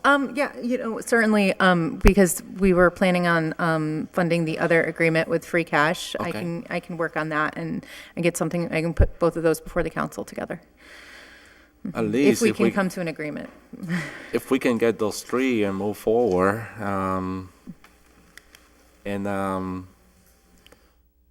so Old San Juan is hanging in there. And do you have any other ones that's He's the only one that you know? No other claimants have made presentment against the city. So if there are other claimants, I don't know of them yet.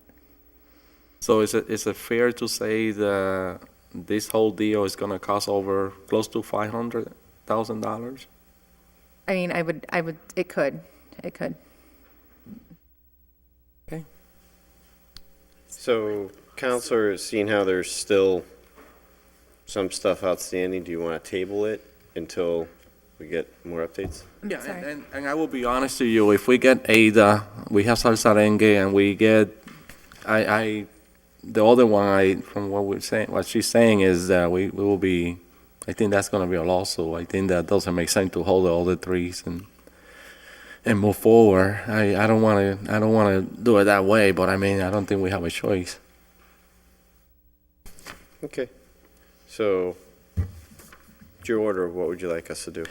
Can we table for the next meeting, and then we can get, can you set that agreement back to us? I know that the free cash is not available yet to pay Salsarengue, and you're saying that Ada will be paid from free cash also. We have, it would be, I would assume it'd be paid out of free cash. We haven't come to an agreement on that yet. So, I mean, she and the city also have a right to say, you know, we don't agree with the terms and pursue, she could pursue litigation if we don't come to an agreement, but. So well, I will call you. Okay, thank you. And we are still pursuing the lawsuit with the demo company? Yes. Thank you. Gladys? Microphone. So my understanding is as we're waiting, this is also increasing. Yes. Is that clear? For 394, 396. 394.9, okay. So, just for the record, thank you.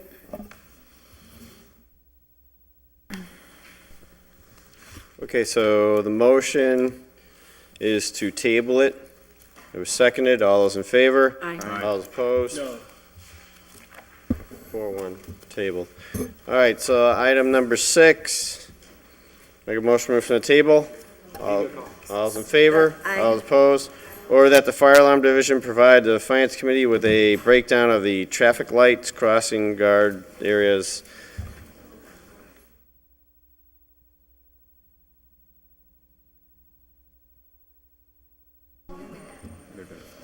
She's gonna be upset. There's nothing on there tonight about it, she keeps on waiting. How are you, sir? So we waited for years for.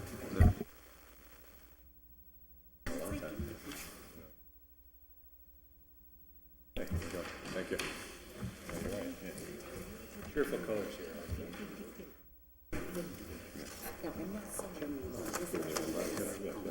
Okay, thank you.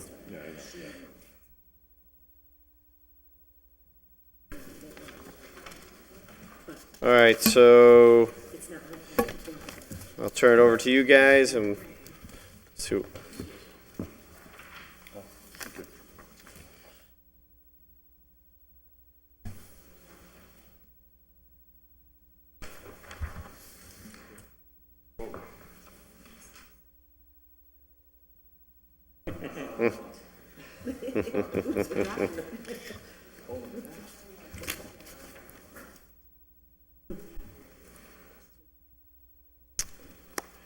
All right, Joe, you want to go, or?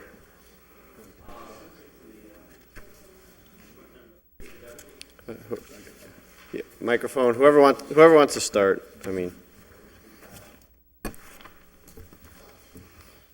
So I believe you have a list in front of you of the top 10 intersections needing repair.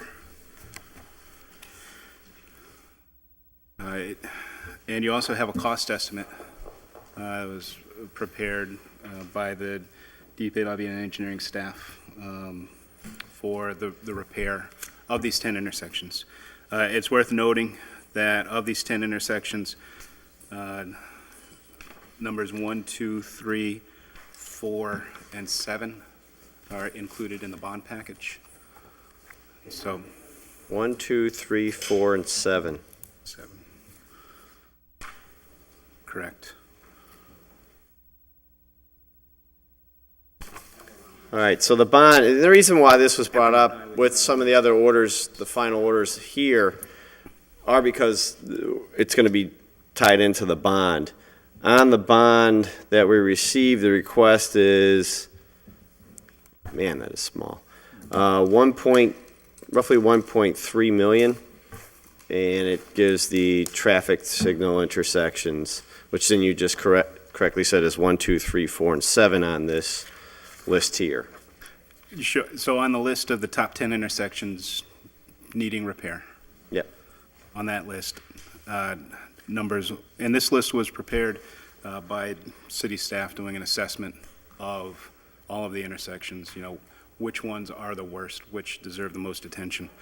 So on this top 10 list, number 1, Hampden Street at Northampton Street is on the bond, and Dwight Street at Northampton Street is on the bond.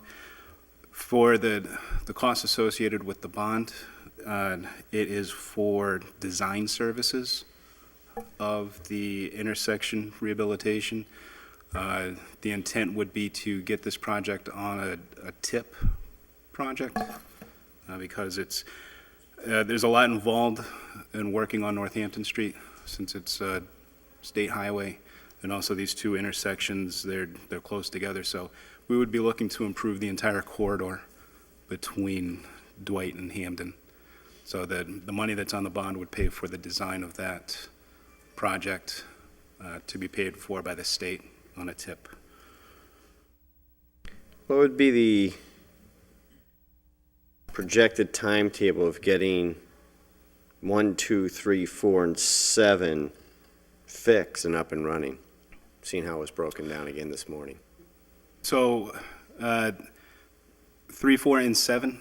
Well, actually, number 1 was broken down this morning because I had to drive through it.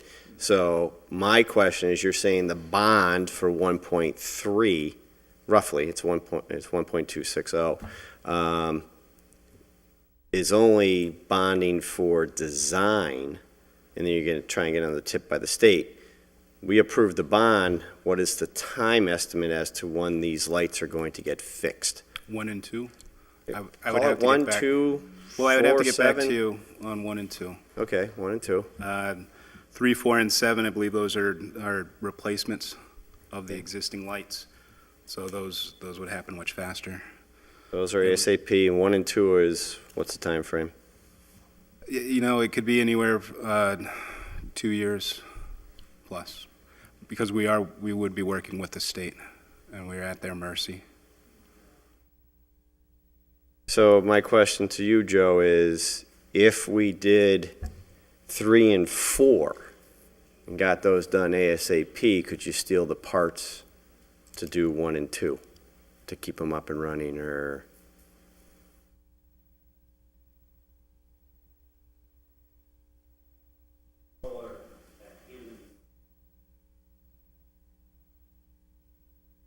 Obsolete.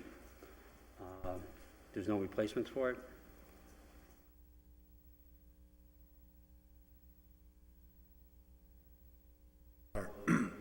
Some of these controllers are over 30 years old. Older than me. Wow. Maybe not. All right, so I guess my question is, if 10 intersections, in your sheet right here, is this for 10 intersections, 3 million? That's for these 10 intersections, correct? So for 10 intersections, $3 million, this also covers the 1 and 2, your Correct, sheet right because here. they're on the list, So yes. just not for replacing, but getting it up and running to then get replaced. Why didn't we list all 3 million into the bond package to get all 10 done? I can't answer. I know you, I'm just, Yeah. did you guys have a meeting on this, or? Well, we sat down with the city engineer, Yem, and discussed things, and he transferred it. Okay, so I know, So on the- I'm not picking on anyone, I'm just trying to get, we have a bond coming up, and I know we have been discussing this for quite some time as to the worst intersections in the city of Hoyoke that keep going out. of which you only have crosswalks at some of these things. Not crosswalks, but the light to cross. Yeah. And you're now telling me on 1 and 2, which once again, 1 was broken this morning, it was broken 3 days ago, and a police cruiser came flying up to then direct traffic early morning with buses going through with kids. That's 2 years out, potentially. I understand that, but here, my whole point is we've been working on this for years. We've been requesting this for at least 10 years. And now we're only going to do 1, 2, 3, 4, and 7.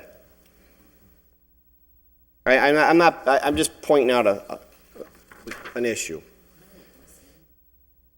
So, yeah, Diosdado. If I may, I think that we need to follow an order and make Yeah, sure we that we will. get all the 10 together, because Yep. that doesn't make sense, and make sure that we include every single one. Okay. That's the way to do it. Cheaper that way. Yeah. Yeah, it's cheaper over a period of time, too. Okay, that's just my little pitch on that, because I want all these intersections done. Do you guys have anything to add on with regards to the information you provided? And I'll open up to questions. No? Joe? Thanks, Todd. Welcome, everybody, and Joe, welcome to City Hall. None of these 10 intersections include one intersection downtown. We were told at another committee, a DGR committee meeting last year sometime by our state delegation, actually by the state DCAM representatives, that the downtown area is slated for an entire haul-over with state monies. Is that something we can count on, and do we have a timetable on that? If you look in your packet, under your pink section, That's his package.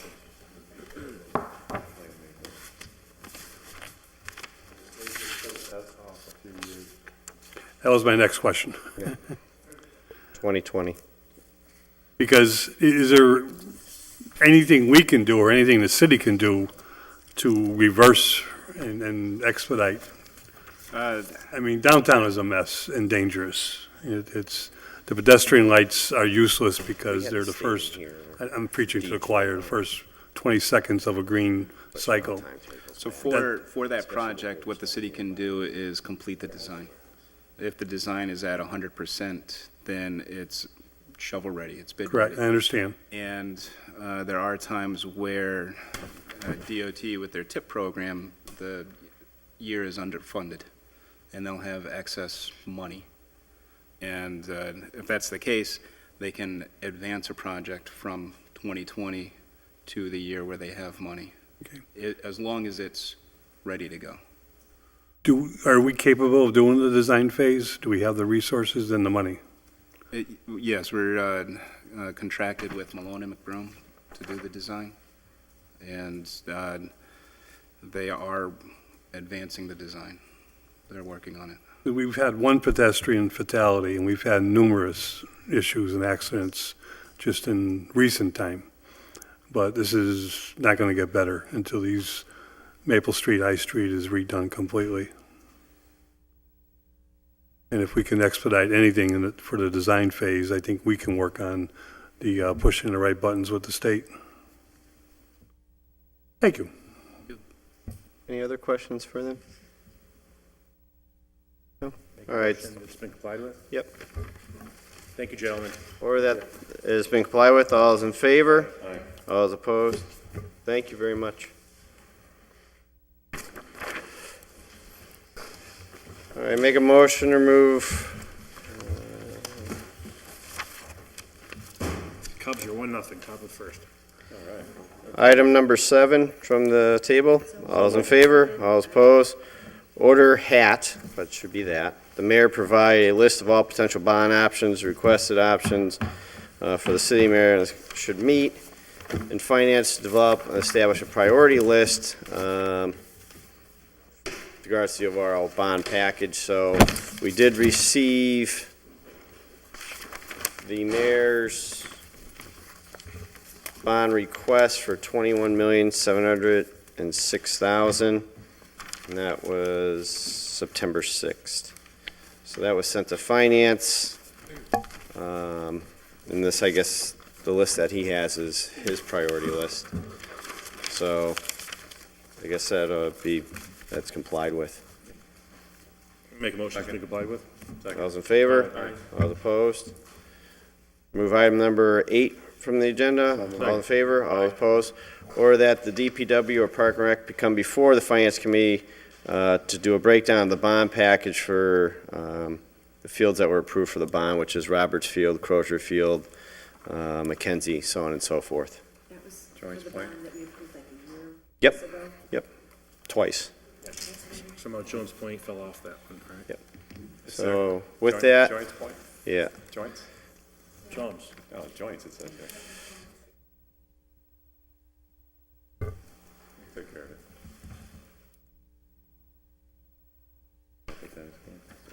Thank you.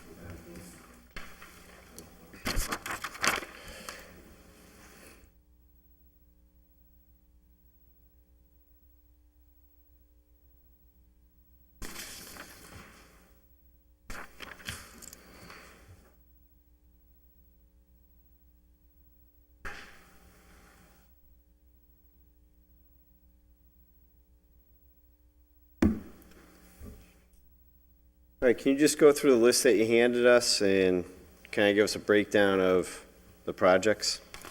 Sure. So this is the overall project with the design in both construction.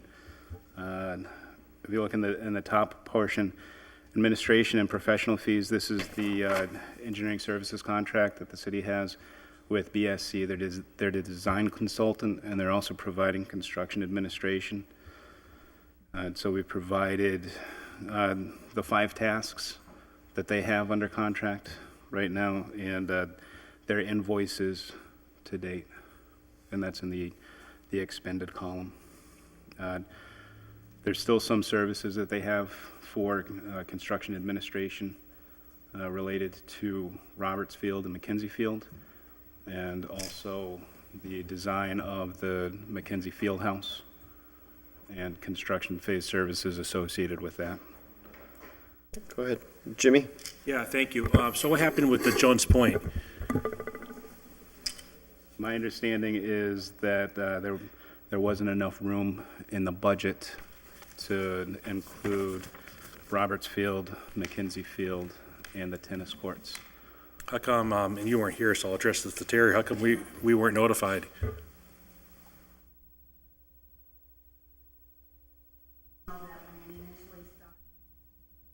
All the projects were broken up.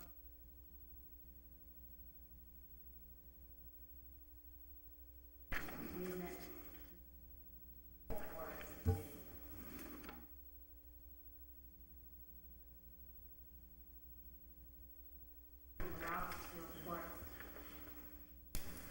had estimates for all the projects we were hoping to do, and of course, Roberts. Right there, that eliminates.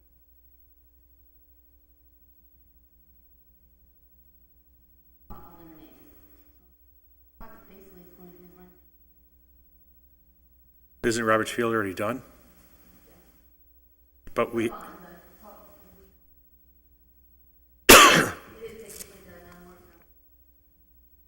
so when is Crozier and Jones Point getting done?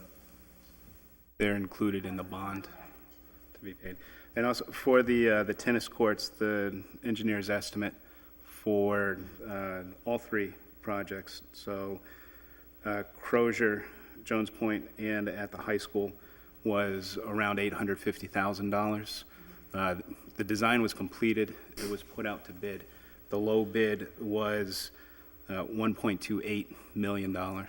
So it was a lot more than what we were expecting for the prices. And there is a thought that when the project was put out to bid, it was getting towards the end of the construction season, and there were constraints that the work be completed within a certain amount of time, and that because of those constraints, it pushed the contractors to escalate their price.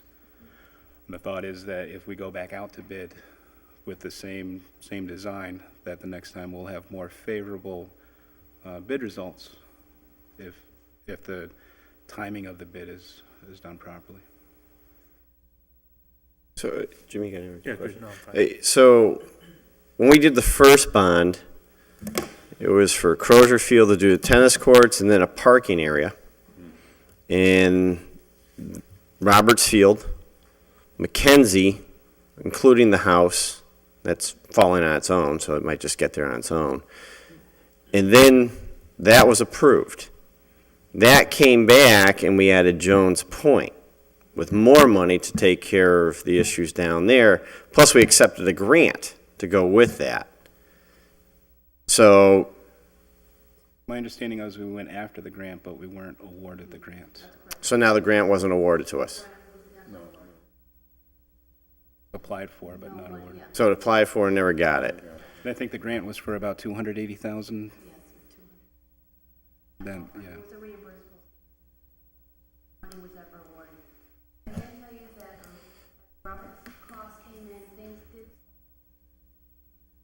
I know there was a separate appropriation. That point. Correctly anyway. So at one of the Park and Rec Commission meetings, talked about battered around and generally agreed that there would be probably not the best idea to have the Jones Point all the high school ones or whatever. Can you do me a favor, just forward those minutes to me? Thank you. So, I'm just going back to that. So, when we approved the second bond, it had specific language for Jones Point and the tennis courts. No money went to Jones Point and the tennis courts. Who made that call?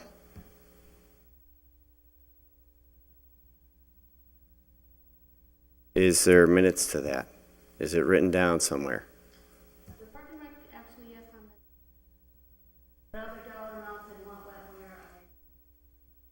where Who went to bond council saying that they're not going to allocate funds in a bond for this area? Who went? That's my question. Is that legal? I'm getting there. Okay, so we redid a bond. Now let's go through the history. Bond 1 was for 3 projects, Crozier, Mackenzie, Roberts.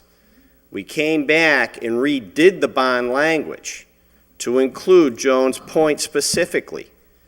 We have now allocated $0 under that bond that we redid. Did anyone go to bond council and say that was okay? I know Bellamy's here and Isn't that your department? Shouldn't you know this? any maintenance project, Bill Cooper actually was in charge. They serve as a project manager for me. Yes, we were involved, but did we or me make fun? Were there meetings on this entire project? There were meetings, there were plenty of design.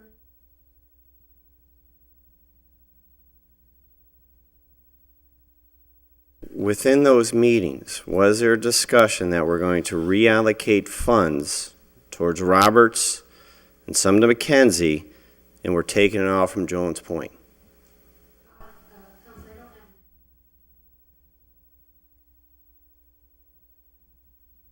But that goes with the design. Okay, so Bellamy, can you come to the mic, please?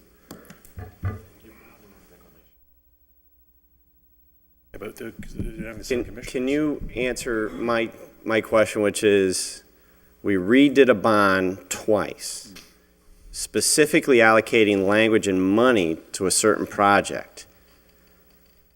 Did anyone call bond council to make sure that was okay to not allocate those funds in that manner? I will answer with what I know. Okay. The bond is the responsibility of the treasurer, so I'm not an expert on this. So it'd be okay, But what I will say is that the process is we do not get money from a bond until we have spent it. So we have not yet bonded for this project. We did a ban in June for the first $250,000 that we had spent, but that's a bond a bond anticipation note in anticipation that when this project is finished, we will go and get the entire, and I guess the amount is 2.175 million. But that hasn't, as far as I know, that has not been done yet because, we're waiting for all the costs to come in to go and get the final bond. Were you in on any of the meetings? No, No? No. Do we know if the treasurer was? no idea. Okay. Sorry, wish I could be more helpful. No, that, you always are, so thank you for giving us something. All right, so for the projects that were supposed to be done, it was Crozier Field, tennis courts, parking over in that area to alleviate the problems for the neighborhood. Mackenzie was the baseball field, taking down the old brick building and putting up a new one. Is that in there? When's that happening? So the demolition of the existing field house will occur this winter, and the construction of the new restroom concession facility will be in the spring. Okay. Then Roberts Field was what? Was the football field with drainage? Was the drainage done? And the track, yes. Okay. And now Jones Point, nothing. So Crozier, no tennis courts, no parking. Jones Point, no tennis court. Correct. Okay. The Jones Point was part of the bond package at the mayor. What? Jones Point is in the bond package at the mayor. Yeah, for the second time. Okay. But if we say yes to that, Roberts Field was not as, I don't know if you, Joe? Terry, when you say it's not as easy, my question was going to be, was it more costly? it was much more costly. There's been, I guess, a national controversy or a lot of problems with the club number Infield. I don't know if any of you have seen this in a couple of years. Well, the committee that did all the research, we took a little longer just what would be best because the front rubber probably is the most cost best for players, but really wasn't a concrete cancer, so we did a lot of research for that, and in the end, the park commission did vote to go with the. You got to be kidding me. You really got to be kidding me. I'm not kidding, it was quite the debate that went on for people. Because of that, This is the answer as to what happened. We originally, when Roberts Field was a dream, we wanted field turf. And a company underbid field turf and didn't put a membrane in it, and that's how they got the bid lower. And there was a constitutional battle, not with us, but with another community in the eastern part of the state, which became a national precedent. And that company should be held responsible if there's an issue with the pellets that were used in that original field. And if that is the issue, then yes, we'd have to do what is correct and what is the safest for, not just for our kids that play in the field, but for anybody that's on that field. But that decision was made in a vacuum.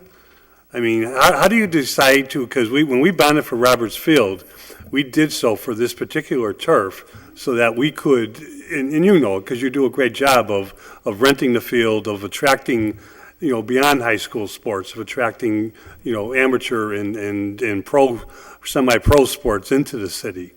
And we did that, with the whole idea that this would be, for generations to come, a field that would do that, because that turf is safer for someone to play on than on a sand-filled or dirt-filled turf, because the sand-filled, dirt-filled turf will freeze.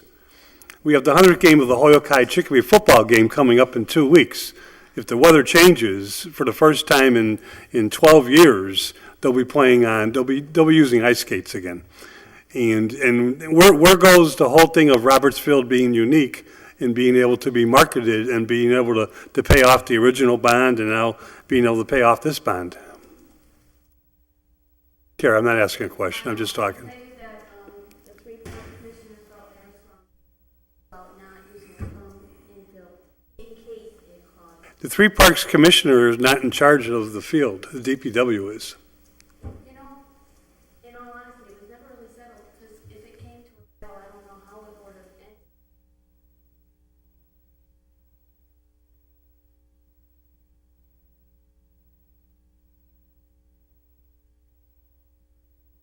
And if I remember correctly, the field is part of the school system, not the parks. So how does the Parks Commission make that decision? Honestly, I don't know, I think it's what's the name in the vacuum that the decision wasn't made? Well, the vacuum is, you know, granted the Parks Commissioner, I'm sure it was an open meeting, but no one here was informed. Mr. Chairman, I respectfully ask the committee to bring in the Parks Commission, the Law Department, the DPW Commission, and I know Joe wasn't here at the time, but maybe we, you know, Bill might come in for anything less than $50 an hour to explain this to us and to see what we now have. And if those pellets were a problem with any athlete using that field, why we didn't go after the company that underbid the real company that we wanted. Okay, I have no problem with that. All right, any other questions? Yeah, go ahead. Just, Can we get the total money that we spend at Mackenzie? I mean, I know that you started breaking down, but I mean, how much more we spend Mackenzie? Mackenzie, if you look in the general construction area in the middle of this, there's the Mackenzie Field construction contract. That was the base bid. Alternate number one was to completely resod the outfield. So the base bid just had the left and right field being resodded, and with this alternate, the entire outfield was resodded.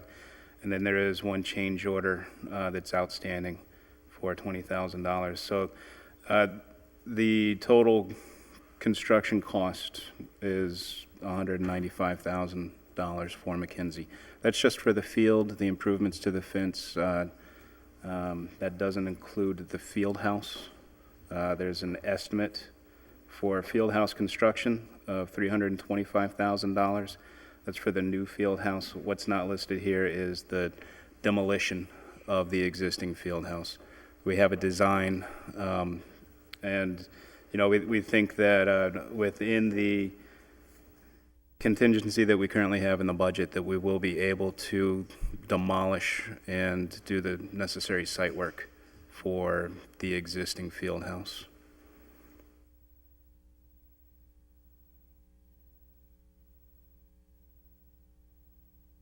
anything else, Theo? What's gonna happen if you go over the $325,000 to the field house? We know this $325,000 is our limit, and we're designing to that $325,000. So if, as we get into the design, if the estimate comes in higher than $325,000, we'll reduce scope. Because in my mind, there's no additional money to go any further.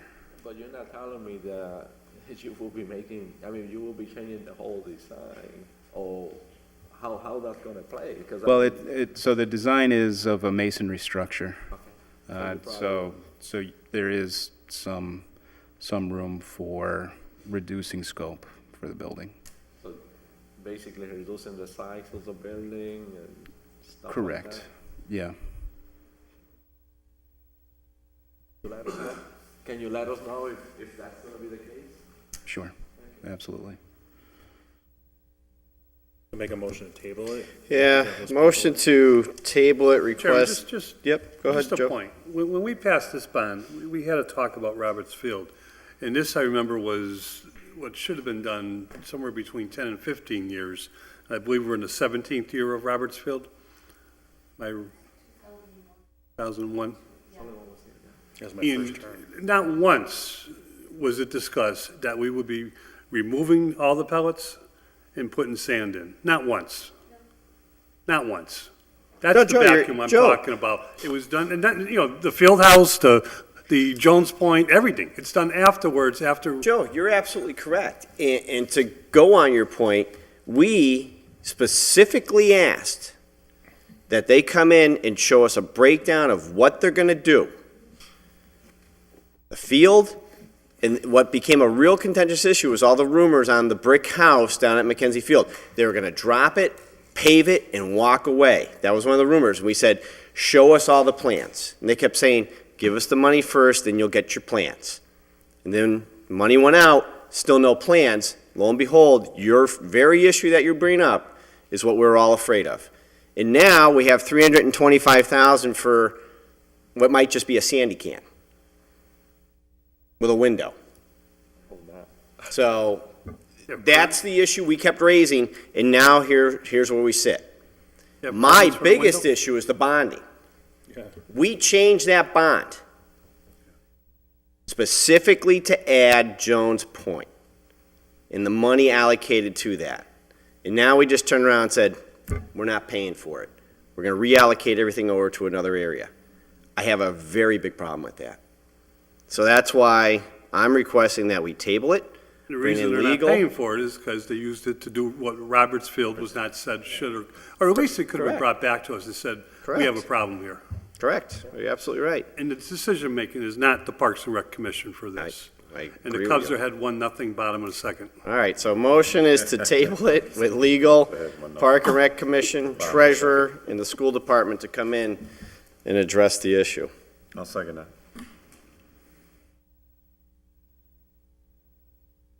All those in favor? All those opposed?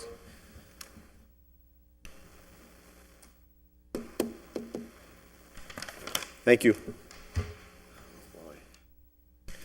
All right, so, And I'll be getting those minutes. yeah, and we get the minutes as for it. All right, motion to remove item number 9 from the table. All those in favor? All those opposed? A sum of $21,706,000 be appropriated to capital projects, the list attached, of which we all have a copy of that list. With that, I invited in police and fire, as well as Bellamy and the mayor's office, to start going over, little by little, all the different issues of the bond. As we just saw, with one issue with the fire is the lights for the alarm division. And that was a nice eye-opener to see that we're not even covering all the 10 intersections that really need it. So with that, I know you guys are still here. I know it's late, but let's kind of get this started because it is a big bond and has multiple parts. Todd, Terry didn't have her mic on. That mic's not on. All right, one of the mics isn't on. Just make sure it's lit up. Just got to hit the button. Something over there's not on. Or she was speaking so softly. Oh, she does see small, yeah.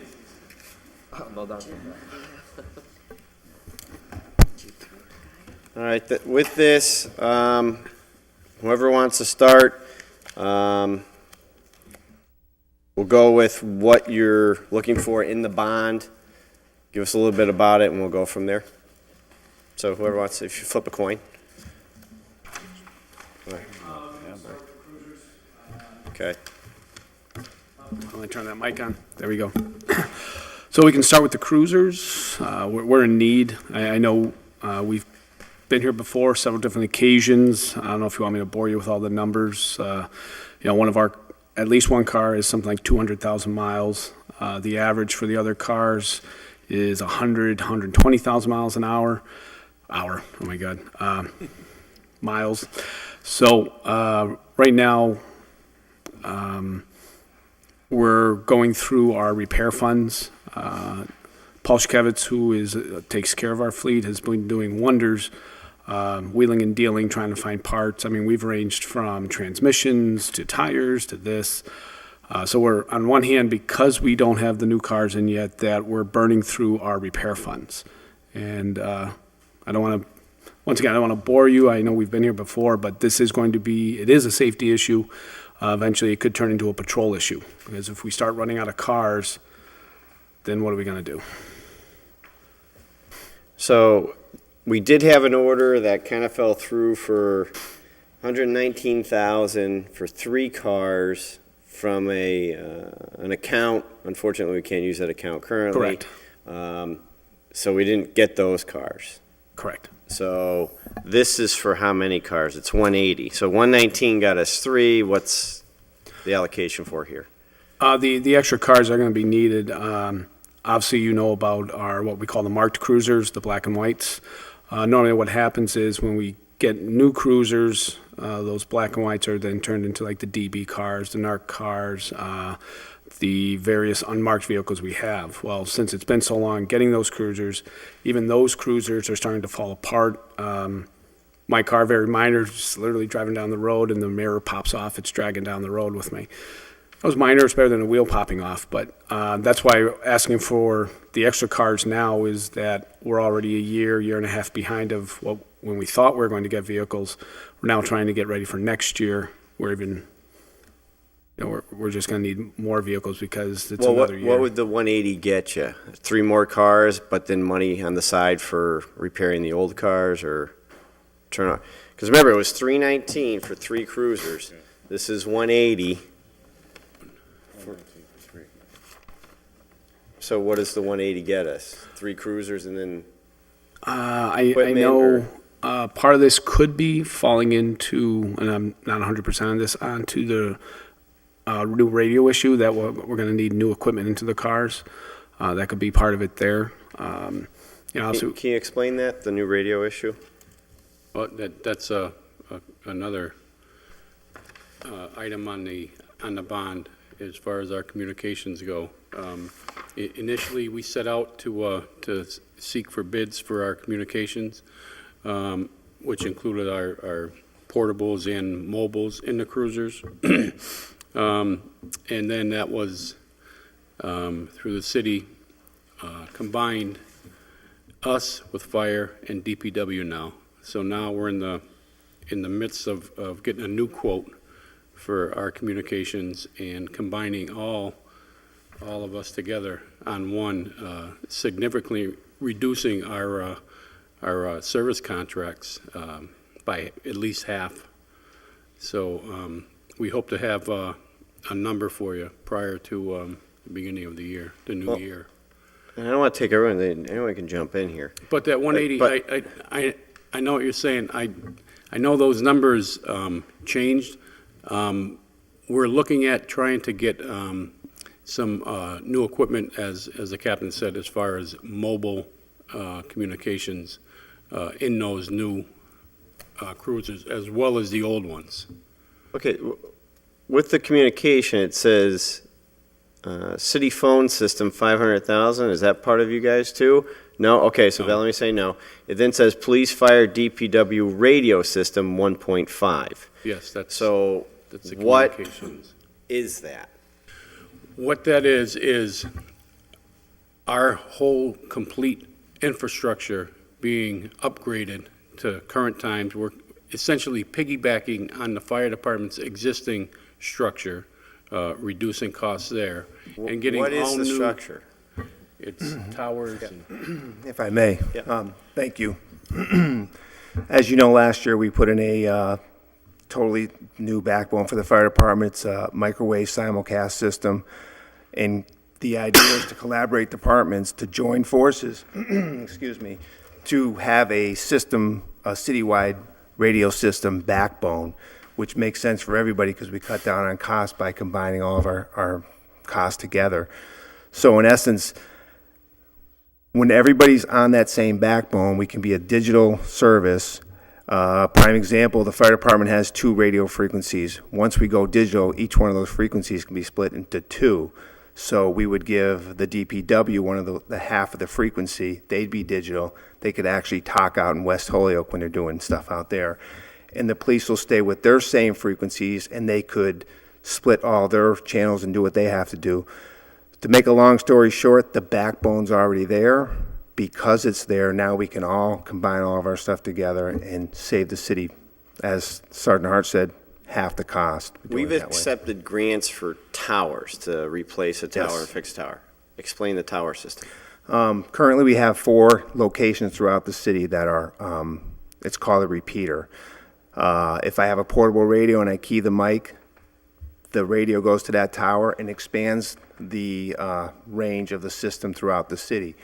Well, if you do a simulcast system, when I key the mic, it makes all 4 of those towers light up and expand throughout the city. So there's no dead spots in the city when you have a simulcast microwave system.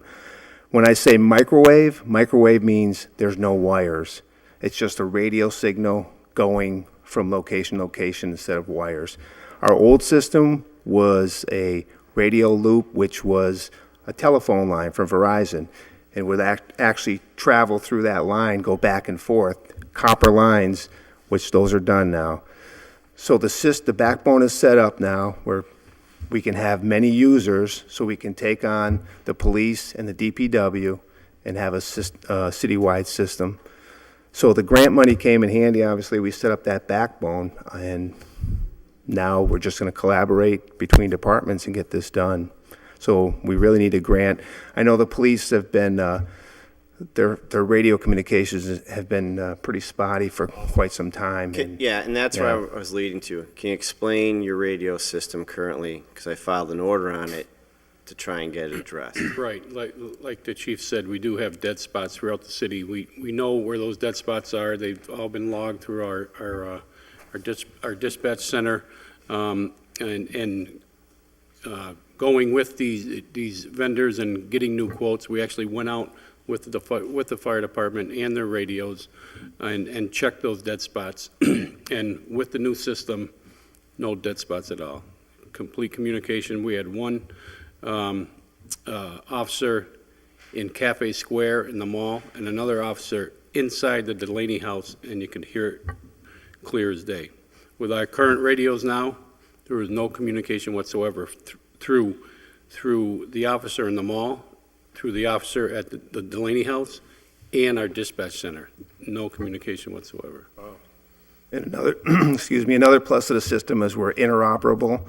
We're all going to be on the same frequencies, so when we communicate it for future grant purposes, we'll be able to use that as interoperability for future grants. And for emergency systems as well. If the fire department goes down, then they can hop on with us and vice versa.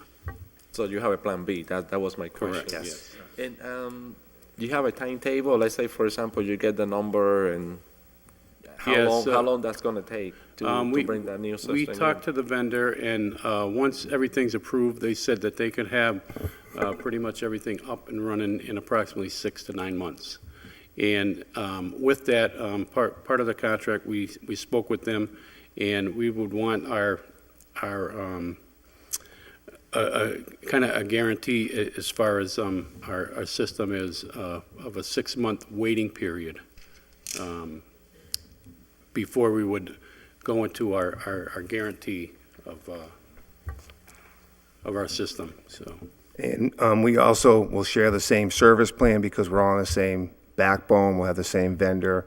There won't be all these different vendors to deal with, just one company to. And the DPW as well. And the DPW. Currently, the DPW is operating on a low band frequency, which is really not good, as we say. So now they'll actually be able to join in with us, and if there is an event, we can actually use the same radios to switch over to that frequency and talk to them. Currently, we do not have low band frequencies. Yeah, quite on frankly, fire the or police. DPW could be eyes and ears for both your departments. Yes. I mean, because they're on a different part of the street than you guys Right, are. and right now, like for snowstorms and stuff, the DPW actually has to come into the police department, pick up a couple of our radios, just so we can communicate. Once the system's in place, they won't have to do that. I didn't think of that this snow. If we have an emergency, we got to open up the emergency operations center. We used to have to give the DPW radios so we could talk with them in the field. Well, now we'll all be on the same. So they'll have two different types of radios. It's Yeah. so much better. This is a lot better. And it's a collaboration between departments and saving the city money, so it's really. Yes, Adam? To the police, I mean, if you're gonna buy only 3 cruisers, in my opinion, you need at least 5 or 7.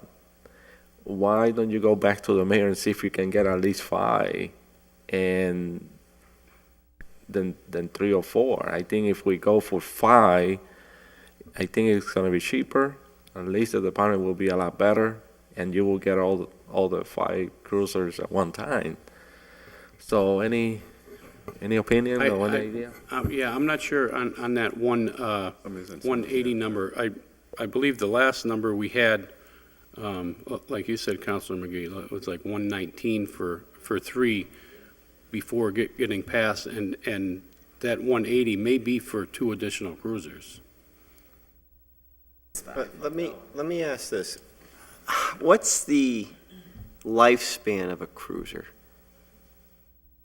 You guys run them 24/7. What's the lifespan? In a perfect world, yearly. I mean, considering the work that we do. But the way you guys are But lately, it's been band-aiding, it's about Yes. 2 years? 2-3 years. Right, 2-3 years. Yep. And we're bonding for a 2 to 3 year item. Yes. So my question, did anyone, Bellamy, this could be for you too, did anyone suggest maybe instead of bonding for cruisers, we set up a 5-year plan, which is what bond council asked us to do, to take interest, some of the interest to apply it towards cars. So instead of getting the 119 from that side account, we take 119 this year, give them 3 cruisers. Next year's interest, we take another 119, give them another 3. So we're always piggybacking off the interest, which in bond council assured us at that gate. That's a type of plan that they will approve and not sanction us for. And then that way we don't have to bond for a 2-year item. 3 max. Can that be brought back to discussions as an option? Okay, I'm just throwing it out there. Yeah, wait, we would have to look at the time. You got to keep in mind, once everything gets approved, it takes almost a year before these. No, and that's why I'm trying to do it now. You Right. can run to the stabilization account, file an order to try and get the 119 because we failed to get you the 3 cars at the last try. So you're already behind. You were behind before. Yep. Right. So If we were to order them today, we'd be It lucky takes to get about them by 6 March. March. So Maybe. that's why I'm saying I'm trying to get you something to Right. get going. Mhm. Because this bond, we're going to go through for, I don't know how long, it's up to the council. Right. To then ultimately, hopefully if it gets changed or amended in some ways to deal with some of these issues, I don't want you guys to have to wait. That's my Right. whole point. Oh, if we can find a shorter route, we'll definitely take that. Yeah. Yep.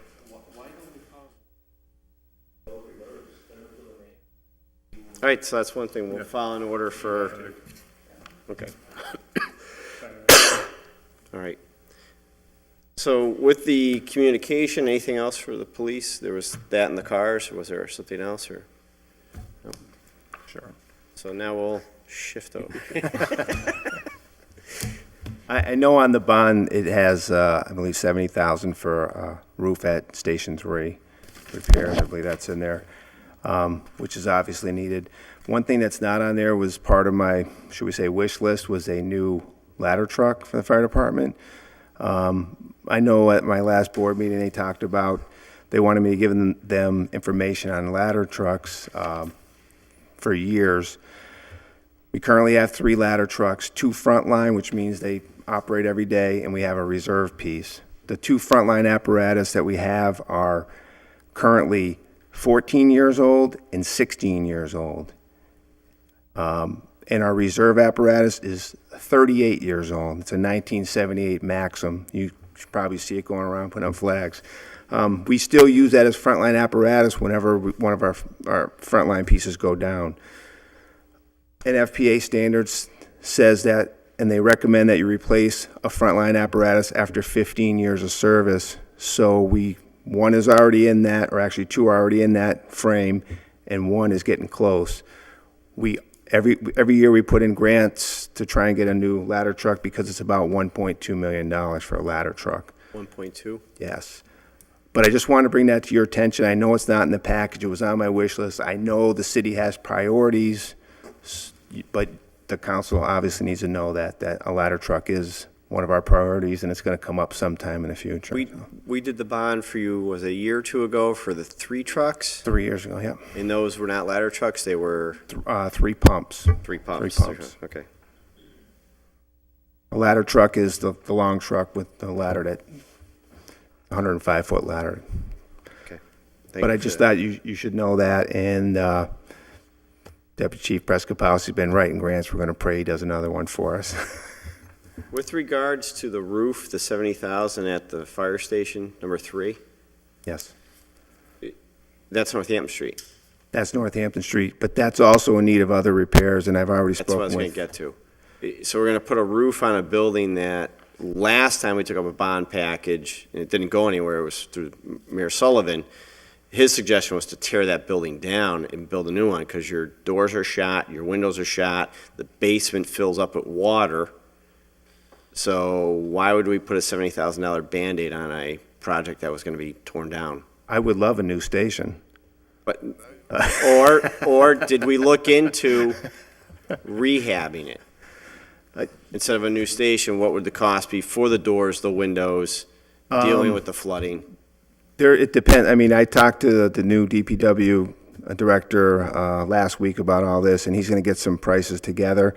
We looked into replacing the windows and the doors. I had energy conservation audit done a couple years ago, came in and explained what we needed to do to get energy efficiency up there. One thing that you should know is that all the heat at Station 3 is electric baseboard. Yeah, that's a lot. It's a cost for us. That could be converted over into gas. You could run ducts down. So a rehab would definitely work. We got the water in the basement under control. They put in a valve for us to shut down when the water overflows too high. We have to shut a valve down in the basement for now, which is rare. And that was part of the problem in the basement. They want to put the roof on there so there's no more water leaking into the building so they can figure out, to fix the windows and the doors and everything. But it does need some work up there. The DPW director's aware of it now, and we're just going down that path. Now, anyone else with questions other than me? All right, so you mentioned dispatch. Does that 1.5 cover the dispatch units, or is it just the towers that we're talking about? The communications part? Yeah. Yes, the police department's going to have some consoles put in, dispatch consoles, and we're going to update the one at fire headquarters. Because we've talked about this before, Chief. I call 911 for an issue. It goes maybe the state or something. Explain it to me again. Then it gets sent over to police, and then police send it to you, or vice versa. AMR gets it, sends it to police, and then it ultimately gets to you. So there's like a bouncing back before you ultimately get a call.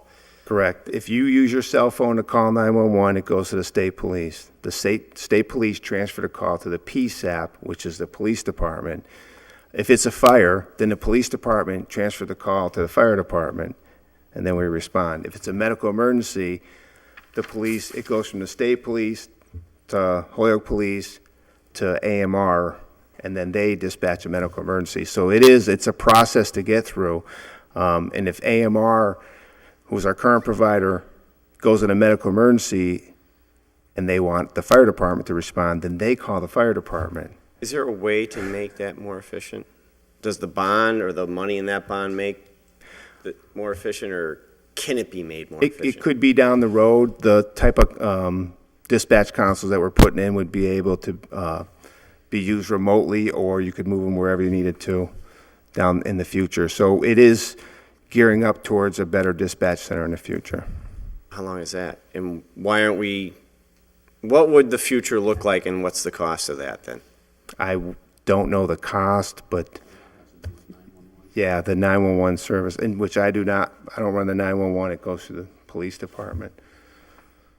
Yeah, that's something that 911's working on as far as the communication goes. But that would be something that they would do, because all that equipment in our station is basically through 911, is paid for by the state, 911. Don't other communities have a dispatch with fire and police in the same area? Yes, there's a lot of communities, and what their whole goal is to regionalize. However, all along, a lot of the Northeast aren't going towards regionalization, and part of regionalization is having one other community. So they wouldn't accept police and fire together, but they would accept like Holyoke and South Hadley together. but being a regional dispatch. And wherever that regional dispatch would be located, that's where the funds would go.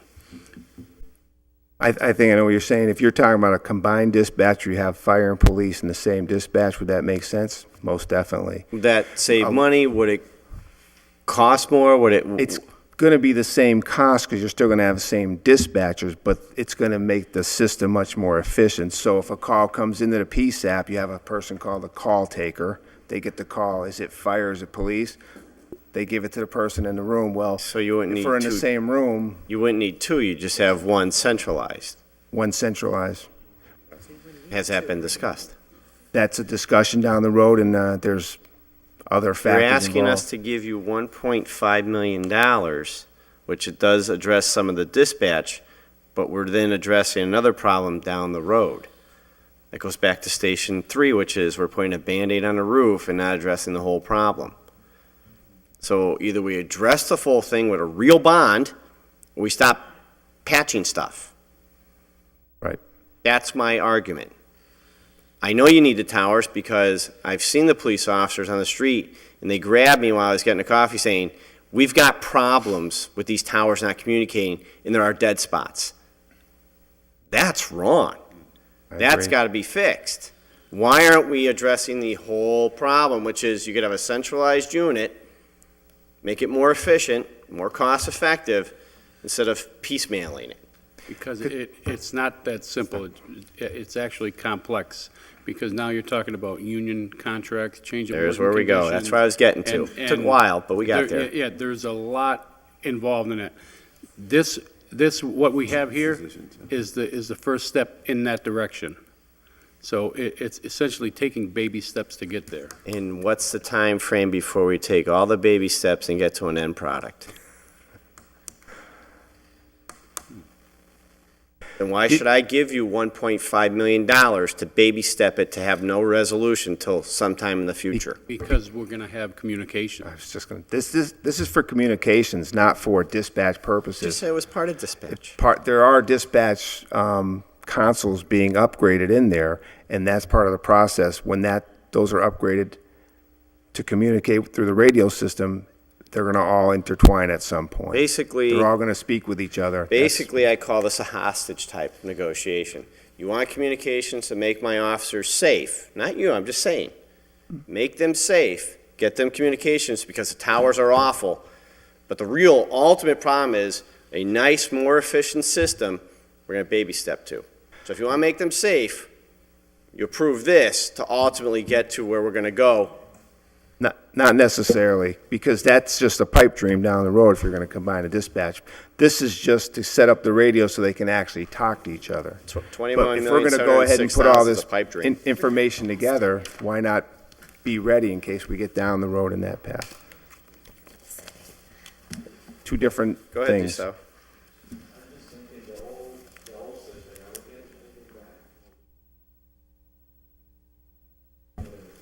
No, it's all obsolete. It's all old equipment. Like our last repair on the system, they actually had to find a part on eBay. They're not available. Yeah. Yeah. What other items were on the bond for you guys? Was there anything else, or? That was it for the fire department. And Fine the job, infantry? Mr. Chairman. Well, with that, if there's no questions. What? If we, Bellamy, yeah, go ahead. Bellamy's, yeah. if we go forward with the $21 million, the payments, can you talk about how the payment will be? It will be $500,000 a year, $200,000 Yeah, the carrying costs, what will they be?